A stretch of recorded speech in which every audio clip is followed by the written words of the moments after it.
சரி, நாம் ஆரம்பிச்சிடலாம். அன்னை தமிழுக்கும் அவர் அனைவருக்கும் என் இனிய வணக்கம்.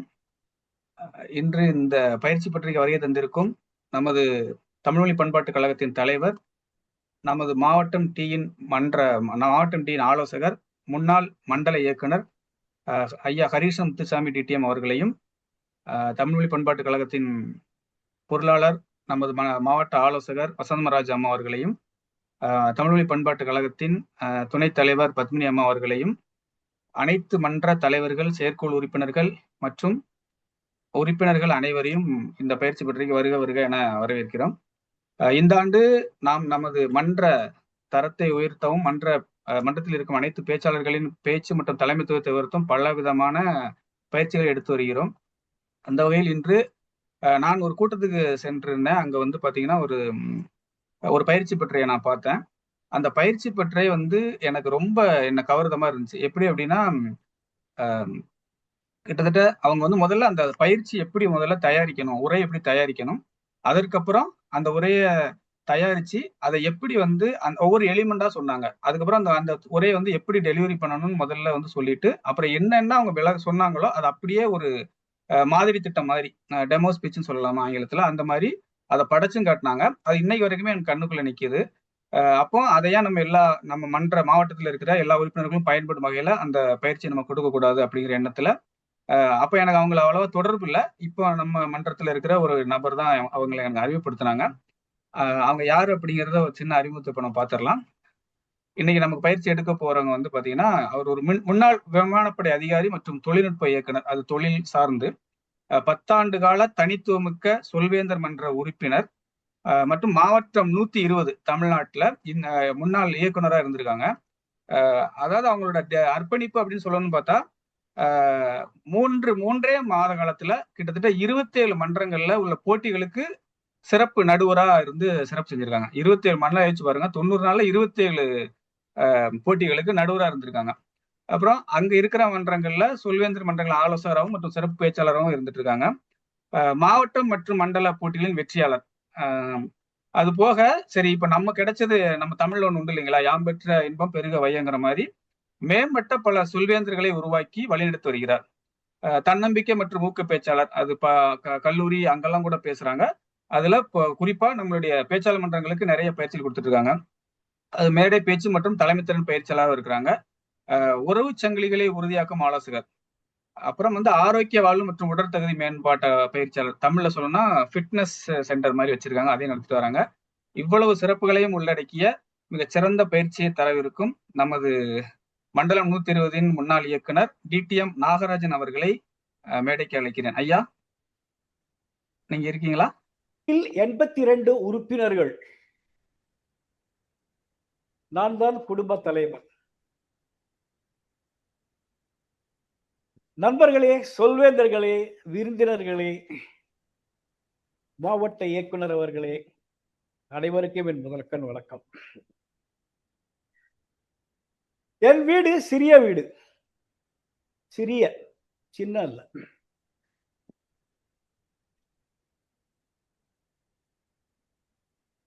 என் குடும்பம் சிறிய குடும்பம்.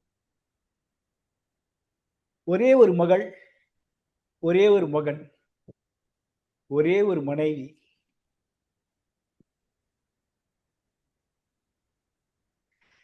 நாங்கள் நால்வருமே பிராணி பிரியர்கள். பிரியா அல்ல. என் வீட்டில் ஷான் என்று ஒரு செல்ல நாய். அதன் பிரிவு பக். உங்களுக்கு தெரிந்திருக்கும் பக். வோடோபோன் ஹட்ஸ் விளம்பரத்தில் வரும். தொங்கு உதடு, மூடிய காதுகள், விசாலமான விழிகள், யோசிப்பதற்கு ஒன்றுமே கிடையாது. ஏகப்பட்ட நெற்றி சுருக்கங்கள், சுருண்ட வால், அகன்ற இடை, அழகிய நடை, அழகின் பொக்கிஷம்.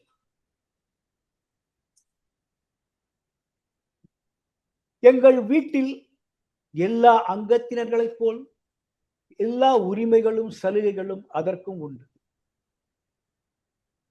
எல்லா அறைகளுக்கும் செல்லும் சுதந்திரம் உண்டு.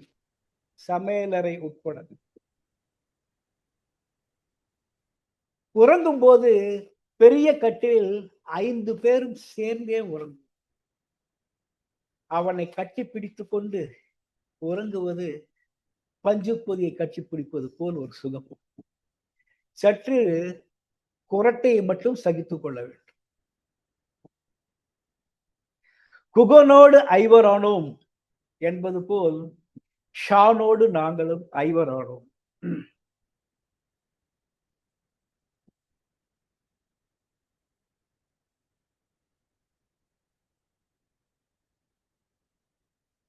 என் குடும்பத்தில் ஒருவராகிவிட்டான். அரசாங்கம் மட்டும் அனுமதித்திருந்தால் ஆதார் அட்டையே பெற்றிருப்போம் அவனுக்காக. அவ்வளவு அந்யோன்யம். நாளாக நாளாக ஷானோடு என் குழந்தைகளும் வளர்ந்தார்கள். பள்ளி படிப்பை முடித்தார்கள். கல்லூரியில் படித்து பட்டம் பெற்றார்கள். மேல் படிப்பு, உத்தியோகம், திருமணம், அவரவர்களுக்கு பிள்ளைகள், தொழிலில் முன்னேற்றம் என்று வெளிநாடு சென்று விட்டார்கள். நானும் ஷானும் என் மனைவியோடு தனியாக வாழ்ந்தோம். நானும் என் மனைவியும் ஷானோடு தனியாக வாழ்ந்தோம். நாளாக நாளாக ஷானின் மீது சலிப்பு தொடங்கியது.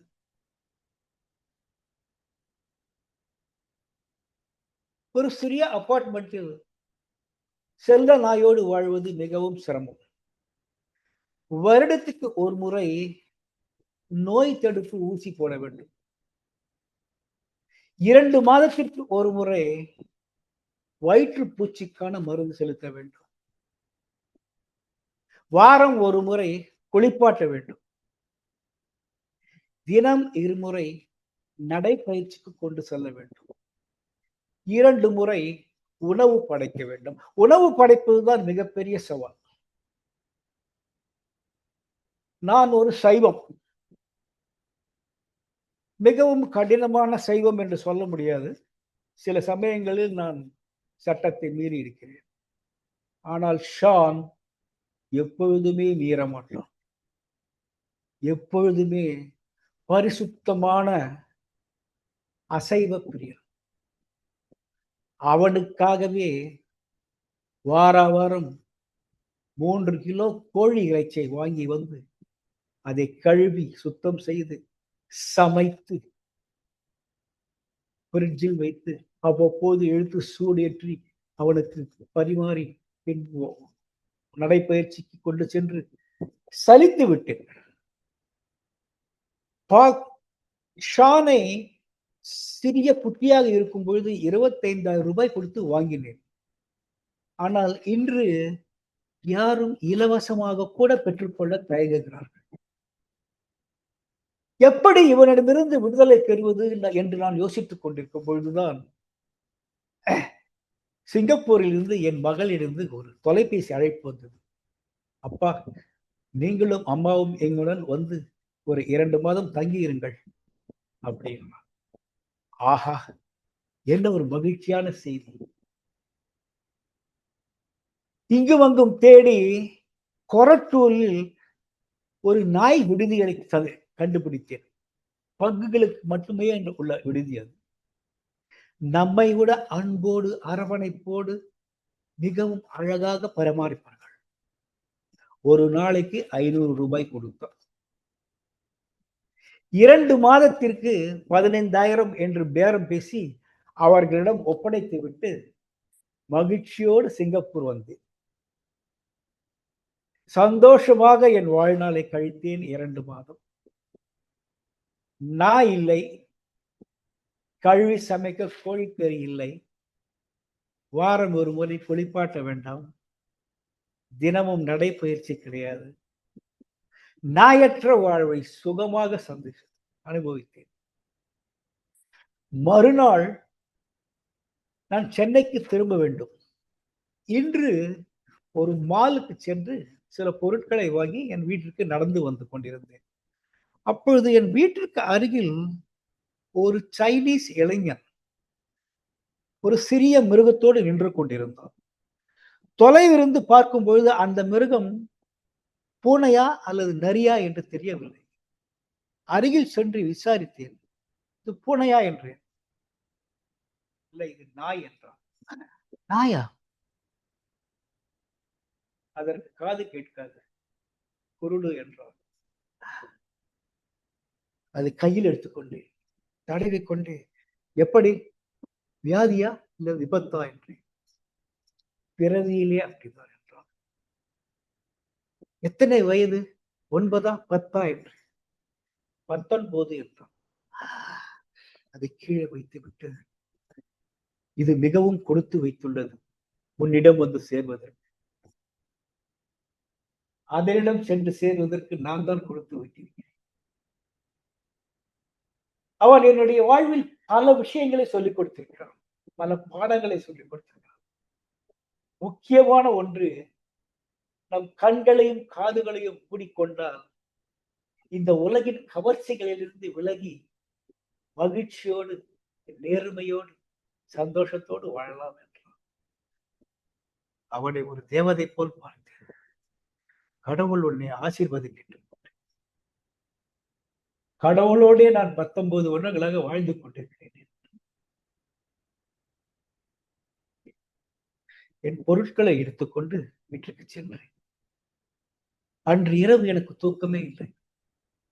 2 மணி வரை விழித்துக் கொண்டிருந்தேன்.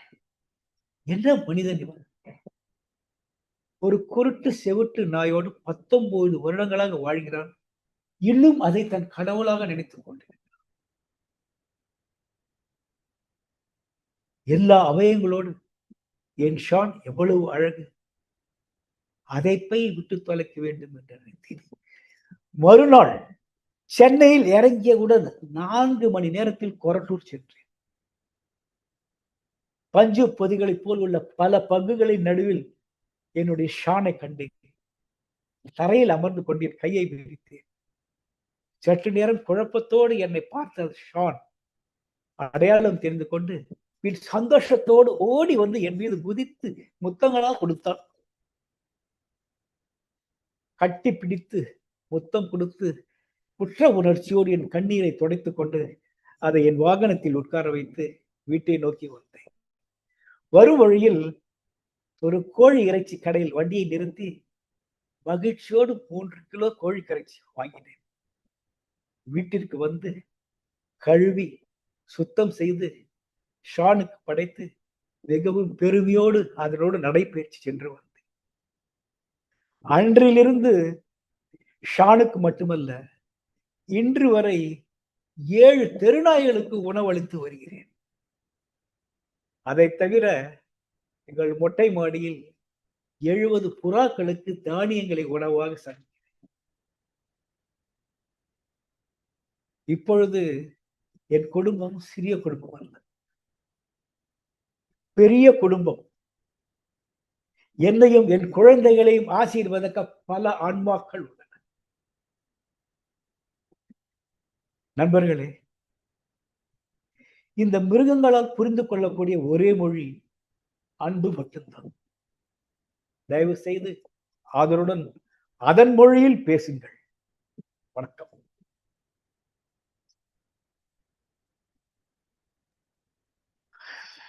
நண்பர்களே, உங்களுடைய கருத்துக்களை சொல்ல முடியுமோ? 1-2 பேர் இந்த பேச்சை பற்றி. திருமதி லட்சுமி அவர்கள்.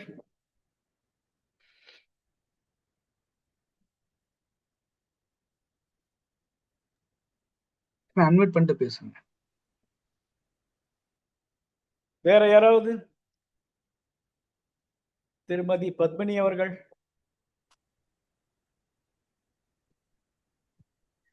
நான் பேசலாமா சார்? மணிவேல் செல்வி. பேசுங்க ப்ளீஸ். நீங்க பேசும்போது நானே அந்த இடத்துல அந்த எல்லா ஆக்டிவிட்டிஸ்லயும் இருக்கிற மாதிரியான ஒரு உணர்வு எனக்குள்ள தோணுச்சு. அது எனக்கு ரொம்ப அந்த இடத்துக்கு எனக்கு கொண்டு போன மாதிரி இருந்துச்சு. உங்களோட பேச்சுல அந்த ஒரு உயிர் இருந்துச்சு. நான் அதுல வாழ்ந்த மாதிரி நான் ஃபீல் பண்ணேன் சார். ரொம்ப நல்லா இருந்துச்சு. தேங்க்யூ. வேற யாராவது? இப்ப என்ன பேசலாங்களா? கேட்க நான் பேசுறேன். ஓகே பத்மினி மேடம் சொல்லுங்க. இப்ப எனக்கு எங்க வீட்லயும் ஒரு நாய் தான் இருக்கு. பையன்ட நாய் தான். இப்ப தற்சமயம் அவர் வெளியூர் போனனால நாங்க தான் பார்த்துட்டு இருக்கோம். நீங்க சொல்லும்போது ஐ கேன் சொல்றோம்ல ஆங்கிலத்தில், you can relate to it.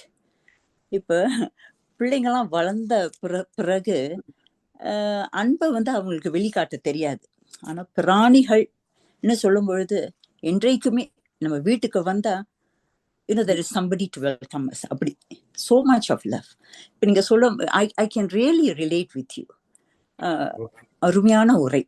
நிறைய வந்து I would say நிறைய உணர்வுகளோடு வந்து நீங்க அதை பகிர்ந்து கொண்டீங்க.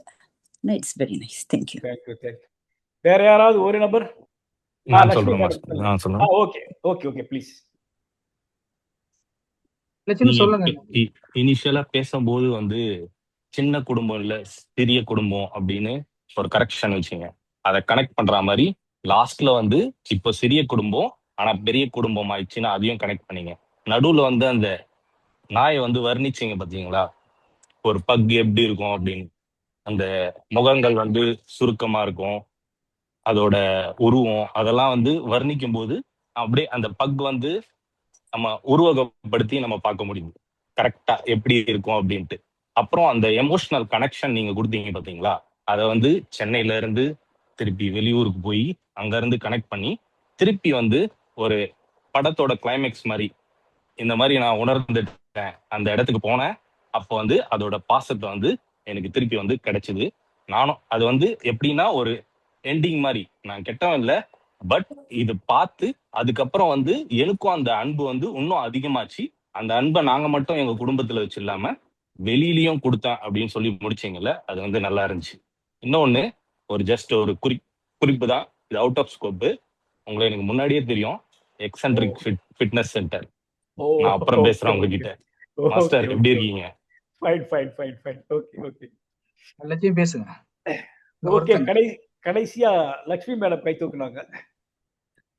வணக்கம் சார். வணக்கம். சொல்லுங்க. உங்களுடைய இந்த இது வந்து ஒரு உங்களுடைய உண்மையான இந்த ஒரு நிகழ்ச்சியை வந்து ஒரு சம்பவமா நீங்க எங்ககிட்ட வந்து பகிர்ந்துக்கிட்டீங்க. ரொம்ப நன்றி. இது வந்து என்னன்னா, என்னைய பொறுத்த வரைக்கும் உண்மையாவே அதை உணர்ந்த ஒரு அந்த இடத்துக்கு எங்க எல்லாரையுமே வந்து அழைச்சிட்டு போன மாதிரிதான் நான் வந்து உணர்ந்தேன். இன்னொன்னு வந்து என்னுடைய பழைய நினைவுகளை எல்லாம் வந்து நினைவுபடுத்துற மாதிரியான விஷயங்கள்லாம் இருந்துச்சு. எங்க வீட்லயும் ஒரு ஷான் மாதிரி ஒருத்தர் இருந்தாரு. அவர் பேர் வந்து ஷான் கிடையாது, மணி. ஆனா நாங்க வந்து எங்க அம்மாவுக்கும் அவருக்கும் நிறைய ஒரு தொடர்பு இருக்கும். எங்க அம்மா நாங்க இல்லாம கூட இருந்துருவாங்க, அவர் இல்லாம இருக்க மாட்டாங்க. ஏன்னா நாங்க கல்லூரிக்கு போனதுக்கு அப்புறம் அவர் கூட தான் அவங்களுடைய பிள்ளை மாதிரி தான் அவரும் இருந்தாரு. உங்க வீட்டுல 5 பேர் இருந்த மாதிரி எங்க வீட்டுல 6 பேர் இருந்தாங்க. இது எனக்கு அந்த நினைவு, மலரும் நினைவு மாதிரி அந்த காலத்து நினைவுக்கு என்னை கொண்டு போச்சு. இந்த ஒரு நினைவை வந்து நினைவூட்டினதுக்கு ரொம்ப நன்றி. ஓகே, கடைசியா தீபக் அவர்கள்.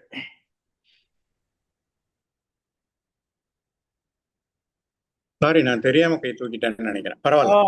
Okay it's okay, fine. நாய் வந்து ஒரு இன்ப இம்சை அப்படின்னு தான் சொல்லணும். அதை வச்சிருந்தவங்க தான் ஈஸியா கனெக்ட் ஆக முடியும். இப்ப முத நான் நாய் வாங்கிட்டு எங்க அம்மாட்ட போகும்போது நாயை வெளியில போன்னு என்னையே சொல்லிட்டு இருந்தாங்க. இப்ப பார்த்தா நாய்க்கு தட்டுல சோறு போட்டு மகன் மாதிரி வளர்த்துக்கிட்டு இருக்காங்க. என்னைய வந்து நாய் மாதிரி ட்ரீட் பண்ணிட்டு இருக்காங்க. உள்ள வர்றப்ப வந்து நாயோட உணர்வு தெரியாது. ஆனா உங்களோட வளர்ந்ததுக்கு அப்புறம் அது இல்லாம நீங்க வாழ்க்கையில இருக்கவே முடியாதுன்ற சூழ்நிலைக்கு போயிருவீங்க. கிட்டத்தட்ட ரேஷன் கார்டு மட்டும்தான் வாங்கியிருக்க மாட்டீங்க, மற்றபடி எல்லா இடத்துலையும் படுக்கையில இருந்து சாப்பாட்டுல இருந்து எல்லாத்திலும் பங்கு பெறும் ஒரு உணர்வுள்ள ஜீவனாதான் அது இருக்கும்னு நினைக்கிறேன். நன்றி. சாரி, நான் தெரியாம கேட்டேன். நன்றி நண்பர்களே.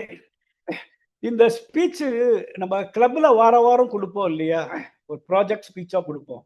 அந்த மாதிரி கொடுத்த ஒரு ஸ்பீச், அதை பார்த்து எல்லாரும் பாராட்டி ஒரு அனுபவமுள்ள ஒரு சொல்வேந்தர் என்கிட்ட சொன்னாங்க, நீங்க இதை ஐஎஸ்சிக்கு யூஸ் பண்ணலாம் அப்படின்னு. அதுக்கப்புறம் அதை யூஸ் பண்ணி அது எல்லா இடத்துலையும் எனக்கு நல்ல பேர் வாங்கி கொடுத்து டிவிஷன் வரைக்கும் என்ன கொண்டு போச்சு. அந்த அளவுக்கு இது.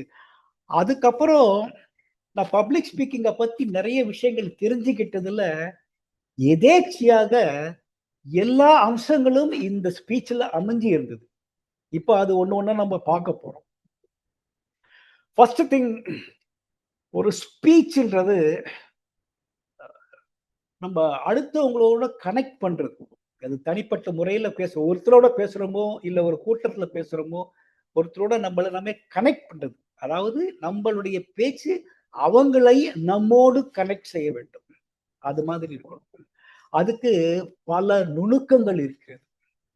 இப்போ நிறைய பேர் பாட்டு கத்துக்காமையே பாடுறாங்க. ஒரு சிலர் நல்லா பாடுவாங்க.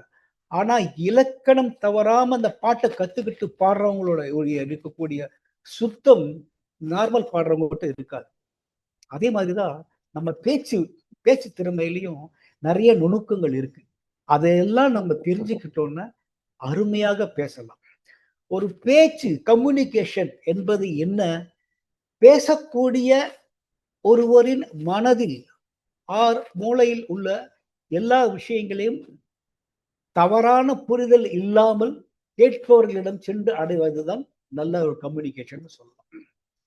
அதாவது transferring the data from the speakers mind to the listeners mind without any miss understanding. அதுதான் கம்யூனிகேஷன். அதை அச்சீவ் பண்றதுக்கு நிறைய டெக்னிக்ஸ் இருக்கு. முதல்ல மேடை பயம், ஸ்டேஜ் ஃபியர். உங்க யாருக்குமே அந்த ஃபியர் இருக்காதுன்னு எனக்கு நல்லா தெரியும். ஏன்னா நீங்க எல்லாமே ஒரு அனுபவம் உள்ள டோஸ்ட் மாஸ்டர் சொல்வேந்தர்கள். அதனால அதை பத்தி பேச வேண்டாம். பேச்சுல ஒரு 2 வீலர் மாதிரி 2 சக்கரம் இருக்கணும். 2 நல்லா இருந்தாதான் பேலன்ஸ் நல்லா இருக்கும். அதே மாதிரி ஒரு ஸ்பீச்ல 2 விஷயங்கள் இருக்கு. ஒண்ணு உள்ளடக்கம், கான்டென்ட். இன்னொன்னு அதை பரிமாறும் முறை, டெலிவரி. இது 2 ஸ்ட்ராங்கா இருந்தாதான் ஒரு பேச்சு நல்லபடியா அமையும். பேச்சு போட்டின்னு வரும்பொழுது நீங்க இன்னும் கொஞ்சம் உஷாரா கவனிக்கணும். ஒண்ணு, மக்களை திருப்திப்படுத்த வேண்டும். அடுத்தது நீதிபதிகள் ஜட்ஜ் பண்றவங்களை திருப்திப்படுத்தணும். இது 2த்தையும் நீங்க மேனேஜ் பண்ணணும். என்னுடைய குறிக்கோள் என்ன தெரியுமா?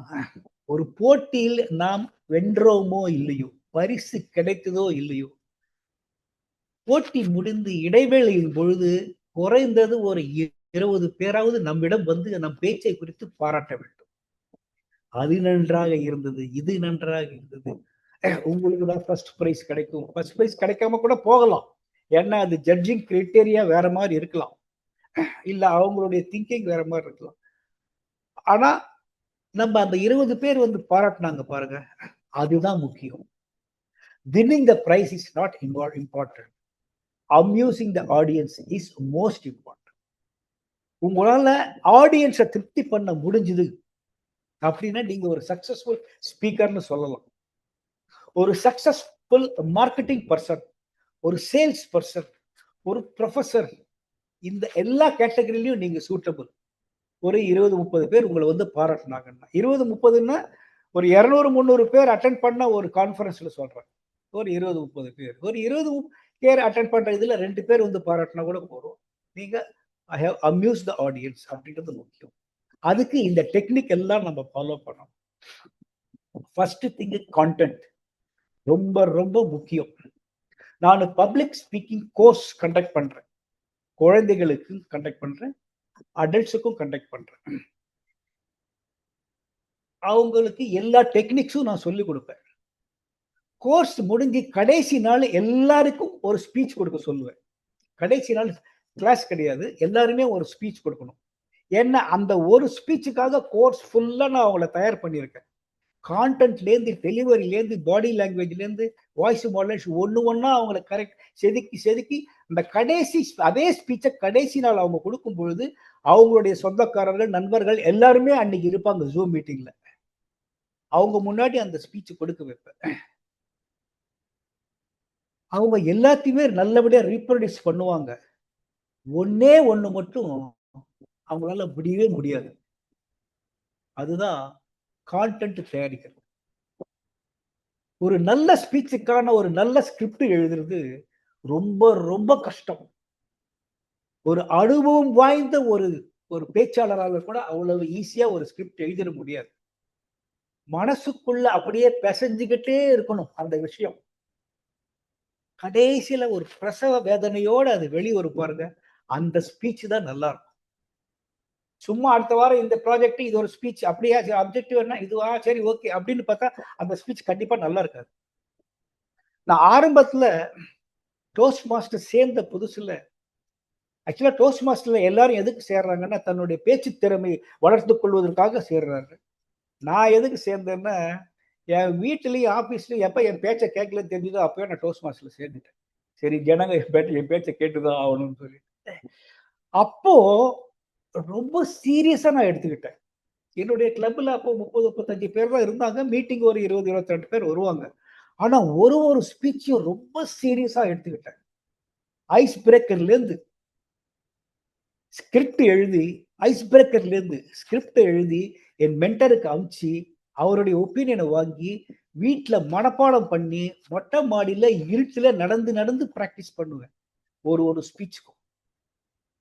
கடைசியில பார்த்தா என்னுடைய கான்டெஸ்ட் ஸ்பீச் எல்லாமே அதுல இருந்து எடுத்ததுதான். அந்த ப்ராஜெக்ட் ஸ்பீச்சை தான் நான் கான்டெஸ்டுக்கு யூஸ் பண்ணிருக்கேன்.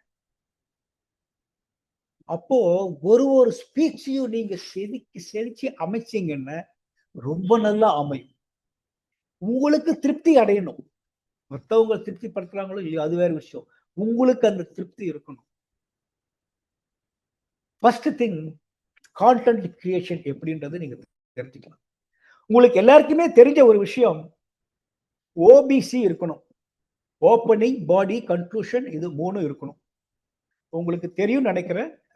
தெரியலன்னா இதை நீங்க எல்லா ஸ்பீச்லயுமே இன்க்ளூட் பண்ணிக்கோங்க. கான்டெஸ்ட் ஸ்பீச் மட்டும் கிடையாது, கிளப் ஸ்பீச் மட்டும் கிடையாது, ஈவன் டேபிள் டாபிக்ஸ்ல கூட நீங்க ஒருத்தரோட ஒருத்தர்கிட்ட பேசும்பொழுது கூட, ஃபார் எக்ஸாம்பிள் உங்க எம்ப்ளாயி உங்களுடைய பாஸ் கிட்ட போய் நாளைக்கு உங்களுக்கு லீவ் வேணும்னு கேக்குறீங்க, அதுலயும் ஒரு ஓப்பனிங், பாடி, கன்க்ளூஷன் வச்சுக்கிட்டு பேசுங்க. நீங்க பேசப்படுறது ஒரு நிமிஷம் தான் இருக்கும். அதுலயும் அந்த ஓபிசி வச்சுக்கோங்க. எடுத்த உடனே போய் உடைச்சிடாதீங்க முக்கியமான விஷயத்த. அதுக்கு முன்னாடி கொஞ்சம் ஒரு பில்டப் போகணும், அதுக்கப்புறம் வரணும். ஸோ ஒரு ஸ்பீச்சினுடைய கான்டென்ட்ல ஓபிசி கண்டிப்பா இருக்கணும். நம்பர் 1. இப்போ நான் சொல்ல போற விஷயங்களை நான் கொடுத்த ஒரு ஸ்பீச்சோட கம்பேர் பண்ணி பாருங்க. நான் கொடுத்த ஸ்பீச்ல நான் சொல்லக்கூடிய அம்சங்கள்லாம் இருந்ததா அப்படின்னு பாருங்க. First thing opening. அந்த ஓப்பனிங் ஹுக் பண்ற மாதிரி இருக்கணும். முதல்லயே ஆடியன்ஸுடைய அட்டென்ஷனை அரெஸ்ட் பண்ற மாதிரி இருக்கணும். அந்த ஓப்பனிங்லயே நீங்க சொல்றதை வச்சு ஆனா அது எப்படி நம்ம பார்க்கலாம். ஸோ என்னுடைய ஸ்பீச்ல நான் ஆரம்பிச்சேன், என் வீட்டில் 82 அங்கத்தினர்கள் அப்படின்னு. உடனே உங்களுக்கு எல்லாம் ஒரு கேள்வி வந்திருக்கும், இது எப்படி பாசிபிள்? இதுக்கு நம்ம விட தெரிஞ்சாகணும். கேட்கலாம். நான் அதுக்கு விடையே சொல்ல மாட்டேன். உடனே வேற சப்ஜெக்டுக்கு போயிடுவேன். அதை அப்படியே தொங்க விட்டுட்டு அப்புறம் போயிடுவேன். ஆனா அது டாபிக்கோட டைட்டிலோட எல்லாம் ரிலேட்டட் அது. ஆனா அதை வெளியில காமிச்சிக்க மாட்டேன். ஸோ நீங்க ஓப்பனிங் ஒரு ஹுக்கிங் த ஆடியன்ஸ் அது இருக்கணும். அதுக்கு பல மெத்தடாலஜி இருக்கு. உங்களுடைய பாடி லாங்குவேஜ்ல கூட நான் சில சமயம் என்ன பண்ணுவேன், குட் மார்னிங் அந்த இதெல்லாம் சொல்லும்போது இப்படி பண்ணுவேன், ரஜினிகாந்த் மாதிரி குட் மார்னிங் அப்படின்னு, இல்லை குட் ஈவினிங். அதுவே கொஞ்சம் வித்தியாசமா இருக்கேன்னு சொல்லிட்டு பார்ப்பாங்க. அதுக்கப்புறம் ஒரு ஒரு ஒரு கேள்வி ஒரு விசித்திரமான ஒரு கேள்வி கேட்கலாம், இல்லைன்னா ஒரு கொட்டேஷன் சொல்லலாம். கனவு காணுங்கள் என்று அப்துல் கலாம் சொன்னார். தூக்கத்தில் வரும் கனவு அல்ல, உங்களை தூங்க விடாமல் செய்யும் கனவு அப்படின்னு ஒரு கொட்டேஷன் சொல்லலாம். இல்லைன்னா ஒரு ஹியூமர், ஒரு ஜோக் சொல்லலாம். ஏதோ ஒண்ணு சொல்லி ஆரம்பத்துல ஹுக் பண்ணிடுங்க. ஃபர்ஸ்ட் 30 செகண்டுக்குள்ள அந்த ஹுக் மாட்டிடணும். ஆடியன்ஸ் அந்த முதல் 30 செகண்டுக்குள்ள, வினாடிக்குள்ள அந்த ஹுக்ல மாட்டிடணும். ஆனா அது உங்களுடைய மெயின் ஸ்டோரிக்கு கனெக்டடா இருக்கணும். சம்பந்தம் இல்லாம ஏதோ ஒரு ஹியூமர் சொல்லிட்டு சிரிக்க வச்சுட்டு அப்புறம் வேற டாபிக் போகக்கூடாது. அதுக்கு அடுத்தது பாடி. பாடியில கண்டிப்பாக கதை சொல்லுங்கள். கதையே இல்லாம எடுத்தவொடனே விஷயத்துக்கு வந்தீங்கன்னா ஒரு ஒரு உபதேசம் பண்ற மாதிரி இருக்கும், இல்லைன்னா இன்ஃபர்மேஷன் கொடுக்குற மாதிரி இருக்கும். ஒரு கதை சொல்லணும். ஃபர்ஸ்ட் பாயிண்ட், பாடியில ஒரு கதை சொல்ல வேண்டும். செகண்ட் பாயிண்ட், அந்த கதை உங்களுடைய சொந்த கதையாக இருக்க வேண்டும். வாட்ஸ்அப், ஃபேஸ்புக், அங்கேருந்து இங்கேருந்து எடுத்த கதையா இருக்கக்கூடாது. உங்களுடைய சொந்த கதையாக இருக்க வேண்டும். நம்பர் 2.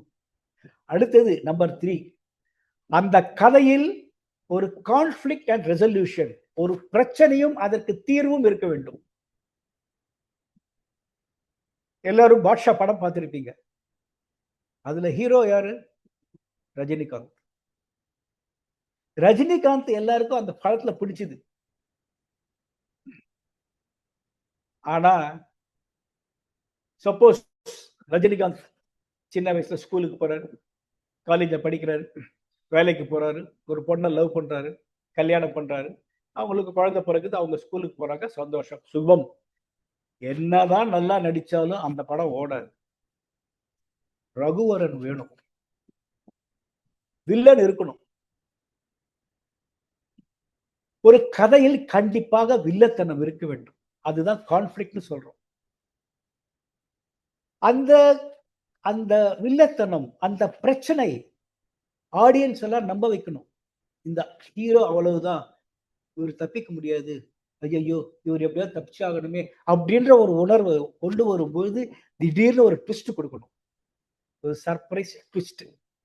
ஹீரோ ஜெயிச்சிடுறார், வில்லன் தோத்து போகணும்.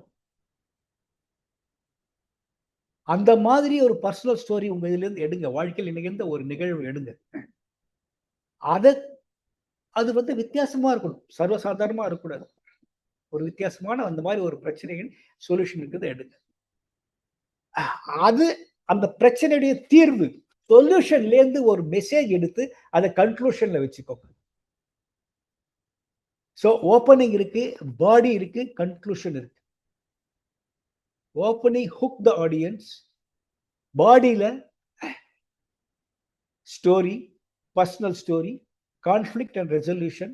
கடைசியில ரெசல்யூஷன்ல இருந்து ஒரு மெசேஜ் எடுத்து கன்க்ளூஷன்ல வச்சிருங்க. இது வந்து பேசிக் ஃபண்டா. எந்த ஸ்பீச் எடுத்தாலும் இந்த மாதிரி வச்சுக்கோங்க. சிம்பிளான ஒரு தீம், உங்கள் மனதை தொட்ட ஒரு நிகழ்ச்சி. இந்த சிங்கப்பூர் இன்சிடென்ட் எனக்கு நிஜமாவே நடந்தது. நான் ஜுராங்கீஸ்ல இருக்கும்போது, என் டாக்டர் ஜுராங்கீட்ல இருக்கும்போது நான் வந்திருந்தேன். அப்போ எனக்கு ஒரு ஃப்ரெண்டு கிடைச்சா, ஒரு சைனீஸ் ஃப்ரெண்டு. ஏன்னா அப்பப்ப அந்த நாய் வச்சுட்டு இருப்பான். அப்ப நடந்த விஷயம் தான் இது. எனக்கு அதுல முக்கியமான சொல்ல வேண்டிய விஷயம், அதிசயப்பட்ட விஷயம் வந்து, 19 வருஷமான ஒரு நாய், அவ்வளவு வயசுள்ள நாய் நான் பார்த்தது கிடையாது. மேக்சிமம் 10-12 வயசுல போயிடும். 2வது கண்ணும் காது ஒர்க் பண்ணாத ஒரு நாய். இது ரெண்டும் எனக்கு வித்தியாசமா இருந்தது. கடைசியில அத அப்பவும் அன்போடு பார்த்துக்கொள்ள ஒரு மனிதன். இது 3 என் மனசை தொட்டுது. இதை வந்து மக்களோடு மற்றவங்களோடு பகிர்ந்து கொள்ளணும் எனக்கு ஒரு நினைப்பு வருது. இவ்வளவுதான் விஷயம். இதை நான் முன்னாடி பின்னாடி பில்டப் பண்ணி ஒரு ஸ்டோரி மாதிரி கொண்டு வந்துட்டு அதை ஸ்பீச்சா கொடுத்தேன். ஸோ அது வேலை பண்ணுச்சு. அதனால உங்க கான்டென்ட் கிரியேஷன் பண்ணும்போது ரொம்ப கேர்ஃபுல்லா இருக்கணும். இதுல இந்த மாதிரி விஷயங்கள்லாம் இருக்கான்னு பார்க்கணும். இன்னொரு ஒரு முக்கியமான விஷயம் ஒன்று சொல்றேன். அது பொதுவாக நான் என்னுடைய பப்ளிக் ஸ்பீக்கிங் கிளாஸ்ல அட்வான்ஸ் லெவலுக்கு மட்டும்தான் இந்த பாயிண்ட்டை சொல்லுவேன். ஏன்னா முன்னாடி இருக்கிறவங்களுக்கு அது புரியாது. பட் இருந்தாலும் உங்களுக்கு அந்த பாயிண்ட்டை சொல்றேன், புரிஞ்சுக்கிறதுக்கு முயற்சி பண்ணுங்க. உங்களுக்கு இந்த கிரேக்க பிலாசபர் அரிஸ்டாட்டில் தெரியும் உங்களுக்கு. அவரு 3 கிளாசிக்கல் மோட்ஸ் ஆஃப் பர்சுவேஷன் அப்படின்னு சொல்லியிருக்காரு. அதாவது நீங்க ஒருத்தரை பர்சுவேட் பண்ணணும்னா இந்த 3 கிளாசிக்கல் மோட்ஸ் இருக்கணும் அப்படின்னு சொல்லியிருக்காரு. இதை நீங்க யூஸ் பண்ணீங்கன்னா உங்களுடைய பப்ளிக் ஸ்பீக்கிங்ல, ஸ்டோரி டெல்லிங்ல, சேல்ஸ்ல, லீடர்ஷிப்ல and even day to day கான்வர்சேஷன்ல கூட நீங்க இதை அப்ளை பண்ணீங்கன்னா நீங்க சக்சீட் ஆவீங்க. அதுல முதல் பாயிண்ட் ஈத்தோஸ், ETHOS, ஈத்தோஸ். நீங்க ஒரு விஷயத்த சொல்றீங்க, ஒரு கதை சொல்றீங்க, இல்லைன்னா ஏதோ ஒரு விஷயம் சொல்ல போறீங்க. நான் என்ன சொன்னேன்? மிருகங்களை நேசியுங்கள் அப்படின்றது தான் என்னுடைய மெசேஜ். ஈத்தோஸ் சொல்றது, அதை சொல்றதுக்கு எனக்கு அந்த கிரெடிபிலிட்டி இருக்கா, தகுதி இருக்கா, தகுதி இருக்குன்றது என்னோட கதையில நான் புரிய வச்சேன். நம்பர் 1 எக்ஸ்பீரியன்ஸ், அந்த விஷயத்துல உங்களுக்கு அனுபவம் இருக்கணும். நம்பர் 2 அதுல உங்களுக்கு நாலேஜ் இருக்கணும், பரிபூரணமான அறிவு இருக்கணும். அடுத்தது கான்ஃபிடன்ஸ், நம்பிக்கையோடு அந்த விஷயத்தை உங்களுடைய சொல்றதுக்கு உண்டான ஒரு கான்ஃபிடன்ஸ் இருக்கணும். இன்டெகிரிட்டி, நேர்மை இருக்கணும். நீங்க சொல்ல வந்ததை திருச்சி சொல்லாம, ஒரு பொருளை விற்கணுன்றதுக்காக போய் சொல்லாம நேர்மையோட சொல்லணும். அந்த பொருளுடைய பலனை நீங்க அனுபவிச்சு அதை மற்றவங்களோட ஷேர் பண்ணிக்கிறீங்க, அதுதான் இன்டெகிரிட்டி. அதுக்கப்புறம் ஆத்தென்டிசிட்டி, அதுக்குண்டான அதிகாரம், அந்த விஷயத்தை உங்களை தவிர யாரும் நல்லா சொல்ல முடியாது அப்படின்ற ஒரு ஆத்தென்டிசிட்டி. ப்ரொஃபஷனலிசம், இது எல்லாம் சேர்ந்ததுதான் ஈத்தோஸ்ன்றது பேர். அதாவது உங்களுக்கு கிரெடிபிலிட்டி இருக்கணும் அந்த விஷயத்த சொல்றதுக்கு. நல்லா ஞாபகம் வச்சுக்கோங்க, ஈத்தோஸ்ன்றது ஒரு ட்ரஸ்ட்டை உருவாக்குறது, எஸ்டாப்ளிஷிங் அ ட்ரஸ்ட். நம்மளை பெருமைப்படுத்திக்கிறது கிடையாது, நம்மளை நம்ம பெருமையா பேசிக்கிறது கிடையாது. மக்கள் நம்மளை கேட்பார்கள் நம்மளை நம்பிய பிறகு. நம்பிக்கைக்கு உரியான நம்ம அந்த தகுதிகள் இருக்கா அப்படின்றத நம்ம புரிய வைக்கும். நம்பர் 1 அதுதான் ஈத்தோஸ். அடுத்தது பேத்தோஸ். சோ என்னுடைய இதுல ஈத்தோஸ் என்னன்னா, நான் நாயோடு வாழ்ந்திருக்கேன் வருட கணக்கில். உண்மையில பார்க்க போனா நான் சின்ன ஸ்கூல் படிக்கிறதுல இருந்து சமீப காலம் வரை நான் நாயோடையே வாழ்ந்திருக்கேன். ஒரு நாய் இல்லைன்னா இன்னொரு நாய். அதனால நாயை பற்றி அதனுடைய குணங்கள், அதனுடைய பரிமாறு விதைகள் எல்லாமே எனக்கு தெரியும். சோ எனக்கு அந்த கிரெடிபிலிட்டி கிடைச்சது. அடுத்தது உங்க கதையில கண்டிப்பா இருக்க வேண்டியது பாத்தோஸ், PATHOS அப்படின்றது எமோஷன். உங்க கதையில கண்டிப்பா ஒரு எமோஷன் வரணும். எமோஷன்ல நிறைய டைப் இருக்கு. இன்ஸ்பிரேஷன் இருக்கு, அது ஒரு எமோஷன். பயம் இருக்கு, ஃபியர், ஹோப். அதுக்கப்புறம் நகைச்சுவை, அதுக்கப்புறம் கனிவு, சிம்பத்தி, கோபம், பெருமை, இதெல்லாம் எமோஷன்ஸ். உங்களுடைய கதையில இந்த எமோஷன் ஏதாவது ஒண்ணு இருக்கணும். என்னுடைய கதையில அந்த சைனீஸ் அவனுடைய நாய் மேல காட்டின அன்பு ஒரு எமோஷன். நான் ஆரம்பத்துல இந்த ஸ்பீச் ஒரு 6-7 தடவை கொடுக்கும்போது ஸ்டேஜிலேயே நான் கண் கலங்கியிருக்கேன். இந்த ஸ்பெஷலி அந்த அந்த சைனீஸ்னுடைய டைலாக் வரும்போது. ஸோ அந்த எக்ஸாம்பிள், அந்த எமோஷன் வந்து லிசனருடைய மனசை தொடும். அதனால கண்டிப்பா உங்களுடைய ஸ்பீச்ல ஒரு எமோஷன் இருக்கான்னு பார்த்துக்கோங்க. கடைசியில லோகோஸ், LOGOS அப்படின்றது என்னன்னா, ஸ்டாட்டிஸ்டிக்ஸ் சொல்லணும், புள்ளி விவரம். நீங்க சொல்ல வந்த விஷயங்களை பத்தியான புள்ளி விவரம் இங்க அங்க கொஞ்சம் தேடி கண்டுபிடிச்சு அதை உங்களுடைய ஸ்பீச்ல இன்க்ளூட் பண்ணிக்கோங்க. மொத்தமா அதுவே சொன்னீங்கன்னா போர் அடிக்கும். அதையும் இன்க்ளூட் பண்ணணும். நான் என்னுடைய கதையில என்ன பண்ணேன், அதுக்கு வருடத்துக்கு ஒரு முறை தடுப்பூசி போட வேண்டும், அதுக்கப்புறம் 2 மாதத்துக்கு ஒரு வயிற்றுப்பூச்சிக்கு உண்டான சிகிச்சை செய்ய வேண்டும். இப்படி ஒண்ணு சொன்னேன். அதுல வந்து ஒரு ஸ்டாட்டிஸ்டிக்ஸ் இருந்தது. அது வந்து ஒரு எவிடன்ஸ் மாதிரி ஆயிடுச்சு. அதுக்கப்புறம் உதாரணங்கள், இதெல்லாம் இருந்ததுன்னா அந்த லோகோஸ் இருக்குன்னு அர்த்தம். சோ இது 3ம் இருந்ததுன்னா உங்களுடைய ஸ்பீச் நல்லா நேர்மையா அமையும். உங்களுடைய மனதிலிருந்து வார்த்தைகள் வெளிவரும். ஈத்தோஸ்ன்றது ட்ரஸ்ட்டை பில்டு பண்ணுது. பேத்தோஸ்ன்றது ஒரு எமோஷனல் கனெக்ஷன் கொடுக்குது. லோகோஸ் அப்படின்றது புள்ளி விவரம் கொடுக்குது.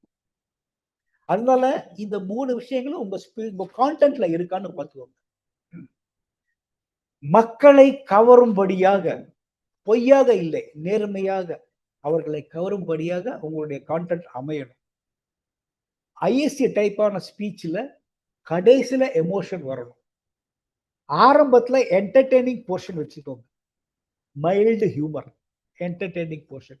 என்னுடைய ஸ்பீச்ல பாத்தீங்கன்னா அந்த நாயை பற்றி வர்ணிக்கிறது, அதுக்கப்புறம் அதுக்கு உணவு படைப்பது, இதெல்லாம் பாத்தீங்கன்னா ஒரு மைல்டு ஹியூமர் வரும். அது என்டர்டெய்னிங் போர்ஷன் எல்லாம் மேலேருந்து அப்படியே வரலாம். ஒரு இன்வெர்டட் ட்ரையாங்கிள் மாதிரி. ட்ரையாங்கிள் கீழே கூரா இருக்கும், மேல அகலமா இருக்கும். ஸோ அந்த என்டர்டெய்னிங் போர்ஷனை மேல அகலமா கொண்டு வாங்க, அந்த கீழே வர வர கொஞ்சம் கொஞ்சமா குறைச்சிட்டே வாங்க. எமோஷன் போட்டு வரும்போது ஹியூமரே இருக்க வேண்டாம், எமோஷன்லாம் வரணும், லேசா மனசை தொடணும், கண் கலங்கணும். இது மாதிரி ஒரு இப்படி அமைச்சிங்கன்னா உங்க கான்டென்ட் நிச்சயமா நல்லா இருக்கும். கான்டென்ட் ரொம்ப முக்கியம். இதை வச்சுக்கிட்டு நீங்க டெலிவரியில விளையாடலாம். டெலிவரியில பாடி லாங்குவேஜ் இருக்கு. பாடி லாங்குவேஜ்ன்றது ஒரு ஒரு பெரிய சப்ஜெக்ட். உங்களுக்கு முடிஞ்சதுன்னா இன்னும் ஒரு நாள் நம்ம திருப்பியும் ஒரு செஷன் வச்சுக்கலாம். அதுல நான் பாடி லாங்குவேஜ் மட்டும் பத்தி ஒரு செஷன் ஒண்ணு. அவ்வளவு விஷயங்கள் இருக்கு பாடி லாங்குவேஜ். நமக்கே தெரியாம நம்ம பாடி மெசேஜை டிரான்ஸ்மிட் பண்ணிக்கிட்டே இருக்கு. ஆடியன்ஸ்ல உட்கார்ந்துட்டு இருந்தாங்கன்னா, ஒரு மேடை பேச்சாளர் நான் மேடையில வரும்பொழுது உட்கார்ந்துருக்கிறவங்களை பார்த்து சில விஷயங்களை என்னால சொல்ல முடியும். அவங்க ஏன்னா அவங்க எல்லாம் மெசேஜ் டிரான்ஸ்மிட் பண்றாங்க. அவங்க போட்டுட்டு இருக்கிற ட்ரெஸ், அவங்களுடைய ஷூவா இல்ல செருப்பா, அதை பாலிஷ் பண்ணிருக்காங்களா இல்லையா, அவங்க யூஸ் பண்ற ஒரு எல்லாமே ஒரு மெசேஜை டிரான்ஸ்மிட் பண்ணுது. அதே மாதிரி ஸ்டேஜில் நான் இருக்கும் பொழுதும் நானும் மெசேஜை டிரான்ஸ்மிட் பண்றேன். நமக்கு தெரியாது, ஆனால் ஜனங்கள் நம்மை தெரியாமலே அதை புரிந்து கொள்வார்கள். வீட்டுல ஒரு பெண் குழந்தை ஸ்கூலுக்கு போயிட்டு வருது, வந்த உடனே சரியா பேசாம இப்படி பண்ணுது அப்படின்னா ஏதோ பிரச்சனை நடக்கும். இந்த டிஸ்கவரி சேனல்ல பாத்தீங்கன்னா இந்த சிங்கம் புலி எல்லாம் துரத்தி மானுடைய கழுத்து தான் பிடிக்கும். அதனால கழுத்தை ப்ரொடெக்ட் பண்றது நம்ம ஹியூமன் எல்லா நேச்சர்லயும் இருக்கு. ஸோ நமக்கு நம்மளை அறியாமைய பிரச்சனை வந்து நம்ம இப்படி பண்ணிடுறோம். ஸோ உங்களுடைய வீட்டுல உங்க அந்த பொண்ணுக்கு இந்த மாதிரி பண்ணிச்சுன்னா நீங்க கண்டுபிடிக்கணும் என்ன பிரச்சனை, என்ன நடந்தது சொல்லு. சம்திங் பெருசா விஷயம் நடந்துச்சுன்னா முதல்ல கடிக்கிறது சாதாரண சமயத்துல, அப்படின்னா ஏதோ சின்ன பிரச்சனை இருக்கு, இப்படி எப்படி சமாளிக்கிறதுன்னு யோசிக்கிறோம். இதெல்லாம் இந்த மாதிரி ஒரு விஷயத்துக்கும் ஒரு அர்த்தம் இருக்கு. ஸோ இதெல்லாம் பாடி லாங்குவேஜ். இதை நீங்க ஸ்பீச்ல யூஸ் பண்ணுங்க, தாராளமா உங்க கையை யூஸ் பண்ணுங்க. கண்டிப்பா கையை பாக்கெட்ல வச்சுக்காதீங்க, கட்டிக்காதீங்க, இல்ல பின்னாடி வச்சுக்காதீங்க. கண்டிப்பா அந்த போடியம்க்கு பின்னாடி சின்ன மைக்கு முன்னாடி பேசாதீங்க, சென்ட்ரல்ல வந்துருங்க. நான் இப்ப கூட நான் ஹாஸ்பிட்டல் காவேரி ஹாஸ்பிட்டல்ல 2 ஸ்பீச் கொடுத்தேன். எல்லாருமே கையில மைக் வச்சுதான் பேசினாங்க. ஆனா நான் மைக் இல்லாம பேசினேன். சின்ன ஆடிட்டோரியம் தான், இதுக்கு என் குரலே போறோம். ஏன்னா எனக்கு பாடி லாங்குவேஜ் யூஸ் பண்ணணும், 2 கையை யூஸ் பண்ணணும். என்னுடைய உள்ளங்கை ஜனங்களுக்கு வெளியில தெரியணும். அப்போது என்னுடைய கான்பிடன்ஸ் அண்ட் கன்விக்ஷன் நான் எக்ஸிபிட் பண்றேன். நான் சொல்றதுல ஒரு கான்பிடன்ஸ் இருக்கும், அதை மக்கள் நம்புவாங்க. கான்பிடன்ஸான ஒரு விஷயத்தை சொல்லும் போது அவங்க நம்பிதான் ஆகணும். அதனால body language plays a major role in public speaking. Stage usage ஜெனரஸா யூஸ் பண்ணுங்க. சின்ன ஸ்டேஜா இருந்தா கூட அந்த ஸ்டேஜ் யூஸ் பண்ணுங்க. ஓப்பனிங் சென்டர்ல இருந்து ஸ்டார்ட் பண்ணுங்க. ஒரு கதை சொல்றீங்களா, கதையினுடைய இப்ப நான் சொன்ன இந்த கதையை நான் ஸ்டேஜ்ல சொல்லும் பொழுது சென்னை கதையை ரைட்ல இருந்து ஸ்டார்ட் பண்ணுவேன். ஷானை பத்தி பேசும்போது ரைட்ல இருந்து தான் பேசுவேன். கதையை ஃபுல்லா ரைட்லயே தான் பேசுவேன். அது சும்மா இந்த கூண்டில் அடிச்ச சிங்கம் மாதிரி அலைஞ்சிட்டே இருந்தா அதுக்கு பேர் ஸ்டேஜ் யூசேஜ் கிடையாது. ஒரே இடத்துல நின்று நான் அந்த இடத்துல அந்த ஷான் சென்னை கதையை சொன்னேன். அதுக்கப்புறம் ஐ ஃப்ளூ டு சிங்கப்பூர்னு வருவேன். வந்துட்டு அப்ப லெஃப்ட் சைட்ல வந்துடுவேன் ஸ்டேஜ்ல. சிங்கப்பூர் கதையை ஃபுல்லா லெஃப்ட் சைட்லயே தான் சொல்லுவேன். அதுக்கப்புறம் ஐ ரிட்டர்ன் பேக் டு சென்னை அப்படின்றது திருப்பி சென்னைக்கு வருவேன். சென்னையில வந்துட்டு அதுக்கப்புறம் கொரட்டூர் அப்படின்னு சொல்லிட்டு அந்த கொரட்டூர் அந்த மூலையில போய் கொரட்டூர் கதையை சொல்லுவேன். திருப்பி கடைசியில கன்க்ளூஷனுக்கு சென்ட்ரல்ல வந்துருவேன். அப்ப என்ன ஆகுது, ஆடியன்ஸ் உங்களால அந்த கதையை விஷுவலைஸ் பண்ண முடியுது. யாரோ ஒருத்தர் சொன்னீங்க, பாராட்டி சொன்னீங்க, கதையில் அந்த கூடவே இருந்த மாதிரி இருந்ததுன்னு சொன்ன அந்த அந்த உணர்வை வந்து இந்த ஸ்டேஜ் யூசேஜ் கொண்டு வரும். உங்களால கற்பனை பண்ண முடியும். இப்ப நான் ஷான் தான் என்னுடைய கதையினுடைய ஹீரோ. அதை உருவகப்படுத்தி உங்கள் கண்ணு முன்னாடி கொண்டு வரணும்னா முதல்ல நான் அதை வர்ணிக்கணும். உங்களுக்கு ஏற்கனவே தெரிஞ்சோம், இருந்தாலும் ஞாபகப்படுத்துற மாதிரி நான் வர்ணிச்சிட்டு. ஸோ பாடி லாங்குவேஜ் பெரிய விஷயங்கள் படுது. அதுக்கப்புறம் voice vocal variety, voice modulation. அந்த கடைசி போர்ஷன் சொல்லும் பொழுது என்னுடைய குரலே ரொம்ப தாழ்ந்துரும், உணர்ச்சிக்கு சமமாக இதாயிடும். நான் தான் அதிர்ஷ்டசாலி அதனுடன் சேர்வது வாழ்க்கையில் அவன் எனக்கு பல பாடங்களை சொல்லி கொடுத்து. இப்ப என்னுடைய வாய்ஸ் ரொம்ப லோவா இருக்கும். ஆனா ஆரம்பத்துல பாத்தீங்கன்னா என் வீட்டில் 82 அங்கத்தினர்கள் அப்படின்னு சத்தமா பேசுவேன். ஸோ அந்த மாடுலேஷன் உங்களுடைய எனர்ஜியை கதையை ஃபுல்லா புரிய வைக்கும். Modulation is important. Voice modulation கண்டிப்பா தேவை. ஐ கான்டாக்ட் ரொம்ப ரொம்ப முக்கியம். ஒரு ஆடியன்ஸ்ல இருக்கக்கூடிய ஒருத்தரையும் கண்ணுக்கு நேர பாருங்க. பேசும்பொழுது ஒரே இடத்துல பார்த்துக்கிட்டு சென்டர்ல இல்லைன்னா கீழே எங்கேயோ பார்த்துக்கிட்டு பேசாதீங்க. ஒருத்தர்கிட்டையும் குறைஞ்சது ஒரு 5 செகண்டாவது ஸ்பெண்ட் பண்ணுங்க. ஒருத்தருடைய கண்ணையும் நேருக்கு நேரில் பார்க்கணும். 5 செகண்ட் பாருங்க, அதுக்கப்புறம் அடுத்தவங்களை பாருங்க. ஒரேடியே பார்த்துட்டே இருந்தா முறைக்கிறீங்கன்னு நினைப்பாங்க அவங்க. அதனால ஒரு சிலருக்கு 2-3 செகண்ட்ஸ்லயே சங்கடப்படுவாங்க. உடனே ஷிஃப்ட் பண்ணிடுங்க. ஷிஃப்ட் பண்ணிட்டு அடுத்த ஆளை பாருங்க. இப்படி மாறி மாறி இடது மூலை, வலது மூலை, அப்புறம் பின்னாடி, நடுவுல, இப்படி எல்லாரையும் பார்த்து பார்த்து பேசுனீங்கன்னா ஒருத்தரும் நினைப்பாங்க அவர் என்கிட்ட பேசினாரு அப்படின்ற மாதிரி நினைப்பாங்க. Connection is more important in public speaking. Audience connection ரொம்ப முக்கியம். ஆடியன்ஸ் உங்களோட சேர்ந்துடணும். உங்க கட்சிக்கு வந்துருவாங்க. நீங்க முன்ன பின்ன பார்த்தே இருக்க மாட்டீங்க. ஆனா அவர் ஸ்பீச் முடிஞ்சோடனே நேரா அவர்கிட்ட போய் கை கொடுத்து பேசுவீங்க. ஸோ அந்த கனெக்ஷனை எஸ்டாப்ளிஷ் பண்ணணும்னு ஐ கான்டாக்ட் ரொம்ப முக்கியம். பாஸ், தேவையான இடத்துல பாஸ் கொடுங்க. முக்கியமான விஷயங்களை சொன்ன உடனே ஒரு பாஸ் தேவை. அந்த பாஸ் தான், அந்த அமைதி தான் அந்த விஷயத்தினுடைய தன்மையை, மதிப்பை உயர்த்துகிறது. டாக்டர் வைத்தியா கொரோனா சமயத்துல 3 வாரத்துல 2000 பேஷண்ட்டை ட்ரீட் பண்ணாரு. 4வது வாரத்துல அதே கொரோனால அவர் இறந்துட்டார். இப்ப அதுக்கு முன்னாடி கொடுத்த பாஸ்ல ஒரு அமைதியில ஒரு வெயிட் இருக்கு. கடைசியில நான் கொடுத்த சைலன்ஸ்ல ஒரு வெயிட் இருக்கு. அந்த சைலன்ஸை நான் ஏன் கொடுத்தேன்னா, அந்த விஷயத்தை ஜீரணிக்கிறார்கள், ஆடியன்ஸ் ஜீரணிக்கிறாங்க. அதை ஜீரணிக்கு உண்டான டைம் கொடுக்கணும். இல்லைன்னா அந்த விஷயத்துக்கு ஒரு மதிப்பு இல்லாம, மரியாதை இல்லாம போயிடும். 4வது வாரத்துல அவர் இறந்துட்டாரு. அப்புறம் நாங்க என்ன பண்ணோம் அப்படின்னா, அந்த இறந்ததுக்கு நீங்க மதிப்பு கொடுக்கலன்னு அர்த்தம். ஸோ தேவையான இடத்துல கண்டிப்பா பாஸ் பண்றதுக்கு தயங்காதீங்க. பாஸ்ல இன்னொரு வசதி ஒண்ணு இருக்கு. நீங்க இந்த மாதிரி வேண்டுமென்றே பாஸ் கொடுத்து பேசும்போது சில சமயம் நீங்க மறந்து போயிட்டீங்கன்னா, அடுத்து சொல்ல வேண்டியது மறந்து போயிட்டீங்கன்னா, யார் மேலேயாவது ஒரு ஐ கான்டாக்ட் பண்ணி ஒரு பாஸ் கொடுங்க. ஆக்சுவலா நீங்க யோசிக்கிறீங்க அடுத்தது என்னன்ட்டு. ஆனா அந்த பாஸ் டெலிபரேட் பாஸ் நினைச்சிட்டு அவங்களும் தலையாட்டுவாங்க சொல்லிட்டு. ஸோ இந்த பாஸ்ல இந்த ஒரு பெனிஃபிட் இருக்கு. அதனால இது ஒரு நல்ல வேல்யூபிள் பாயிண்டா உங்களுடைய ஸ்பீச்ல யூஸ் பண்ணும்.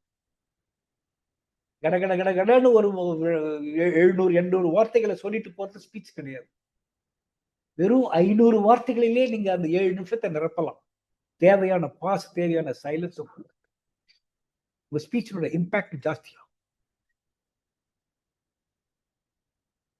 அதனால ஒரு நல்ல கான்டென்ட்டை யோசிச்சு எழுதுங்க.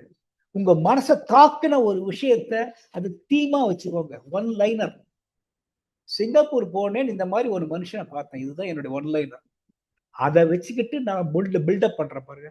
அந்த ஒன் லைனர் ரொம்ப முக்கியம். உங்கள் மனதை தொட்ட ஒரு விஷயமாக இருக்க வேண்டும். அந்த மாதிரி விஷயத்தை எடுங்க. இங்க சென்னையில ஒரு லேடி ஒரு ஸ்பீச் கொடுத்தாங்க, எஜுகேஷன் செஷன் கொடுத்தாங்க. அவங்க பேரு ஹேமலதா. அவங்க ஐஎஸ்சியில டிஸ்ட்ரிக்ட் வரைக்கும் போயிருக்காங்க. அடிக்கடி போவாங்க. நல்ல ஸ்பீச், அவங்க இங்கிலீஷ்ல ரொம்ப நல்லா இருக்கும். அவங்க ஒரு எஜுகேஷன் இருந்தாங்க. எஜுகேஷன் கொடுக்கும்போது சொன்னாங்க, நான் போன வருஷம் கலந்துக்கல. ஏன் தெரியுமா? ஏன்னா சொல்றதுக்கு என்கிட்ட விஷயமே இல்லை. விஷயமே இல்லாம நீங்க பேசாதீங்க. மற்றவங்களோட ஷேர் பண்ற அளவுக்கு ஒரு ஒர்த்தான விஷயம் உங்ககிட்ட இருக்கணும். அது இருந்தாதான் நீங்க பேசணும் அப்படின்னு அவங்க சொன்னாங்க. அதை நான் ரொம்ப சீரியஸா எடுத்துட்டு இருக்கேன். அதனால வாழ்க்கையில நடக்கக்கூடிய முக்கியமான விஷயங்கள், நீங்க எல்லாம் ஸ்பீக்கர் ஆயிட்டீங்க, பேச்சாளர் ஆயிட்டீங்க, முக்கியமான விஷயங்களை நோட் பண்ணி வச்சுக்கோங்க.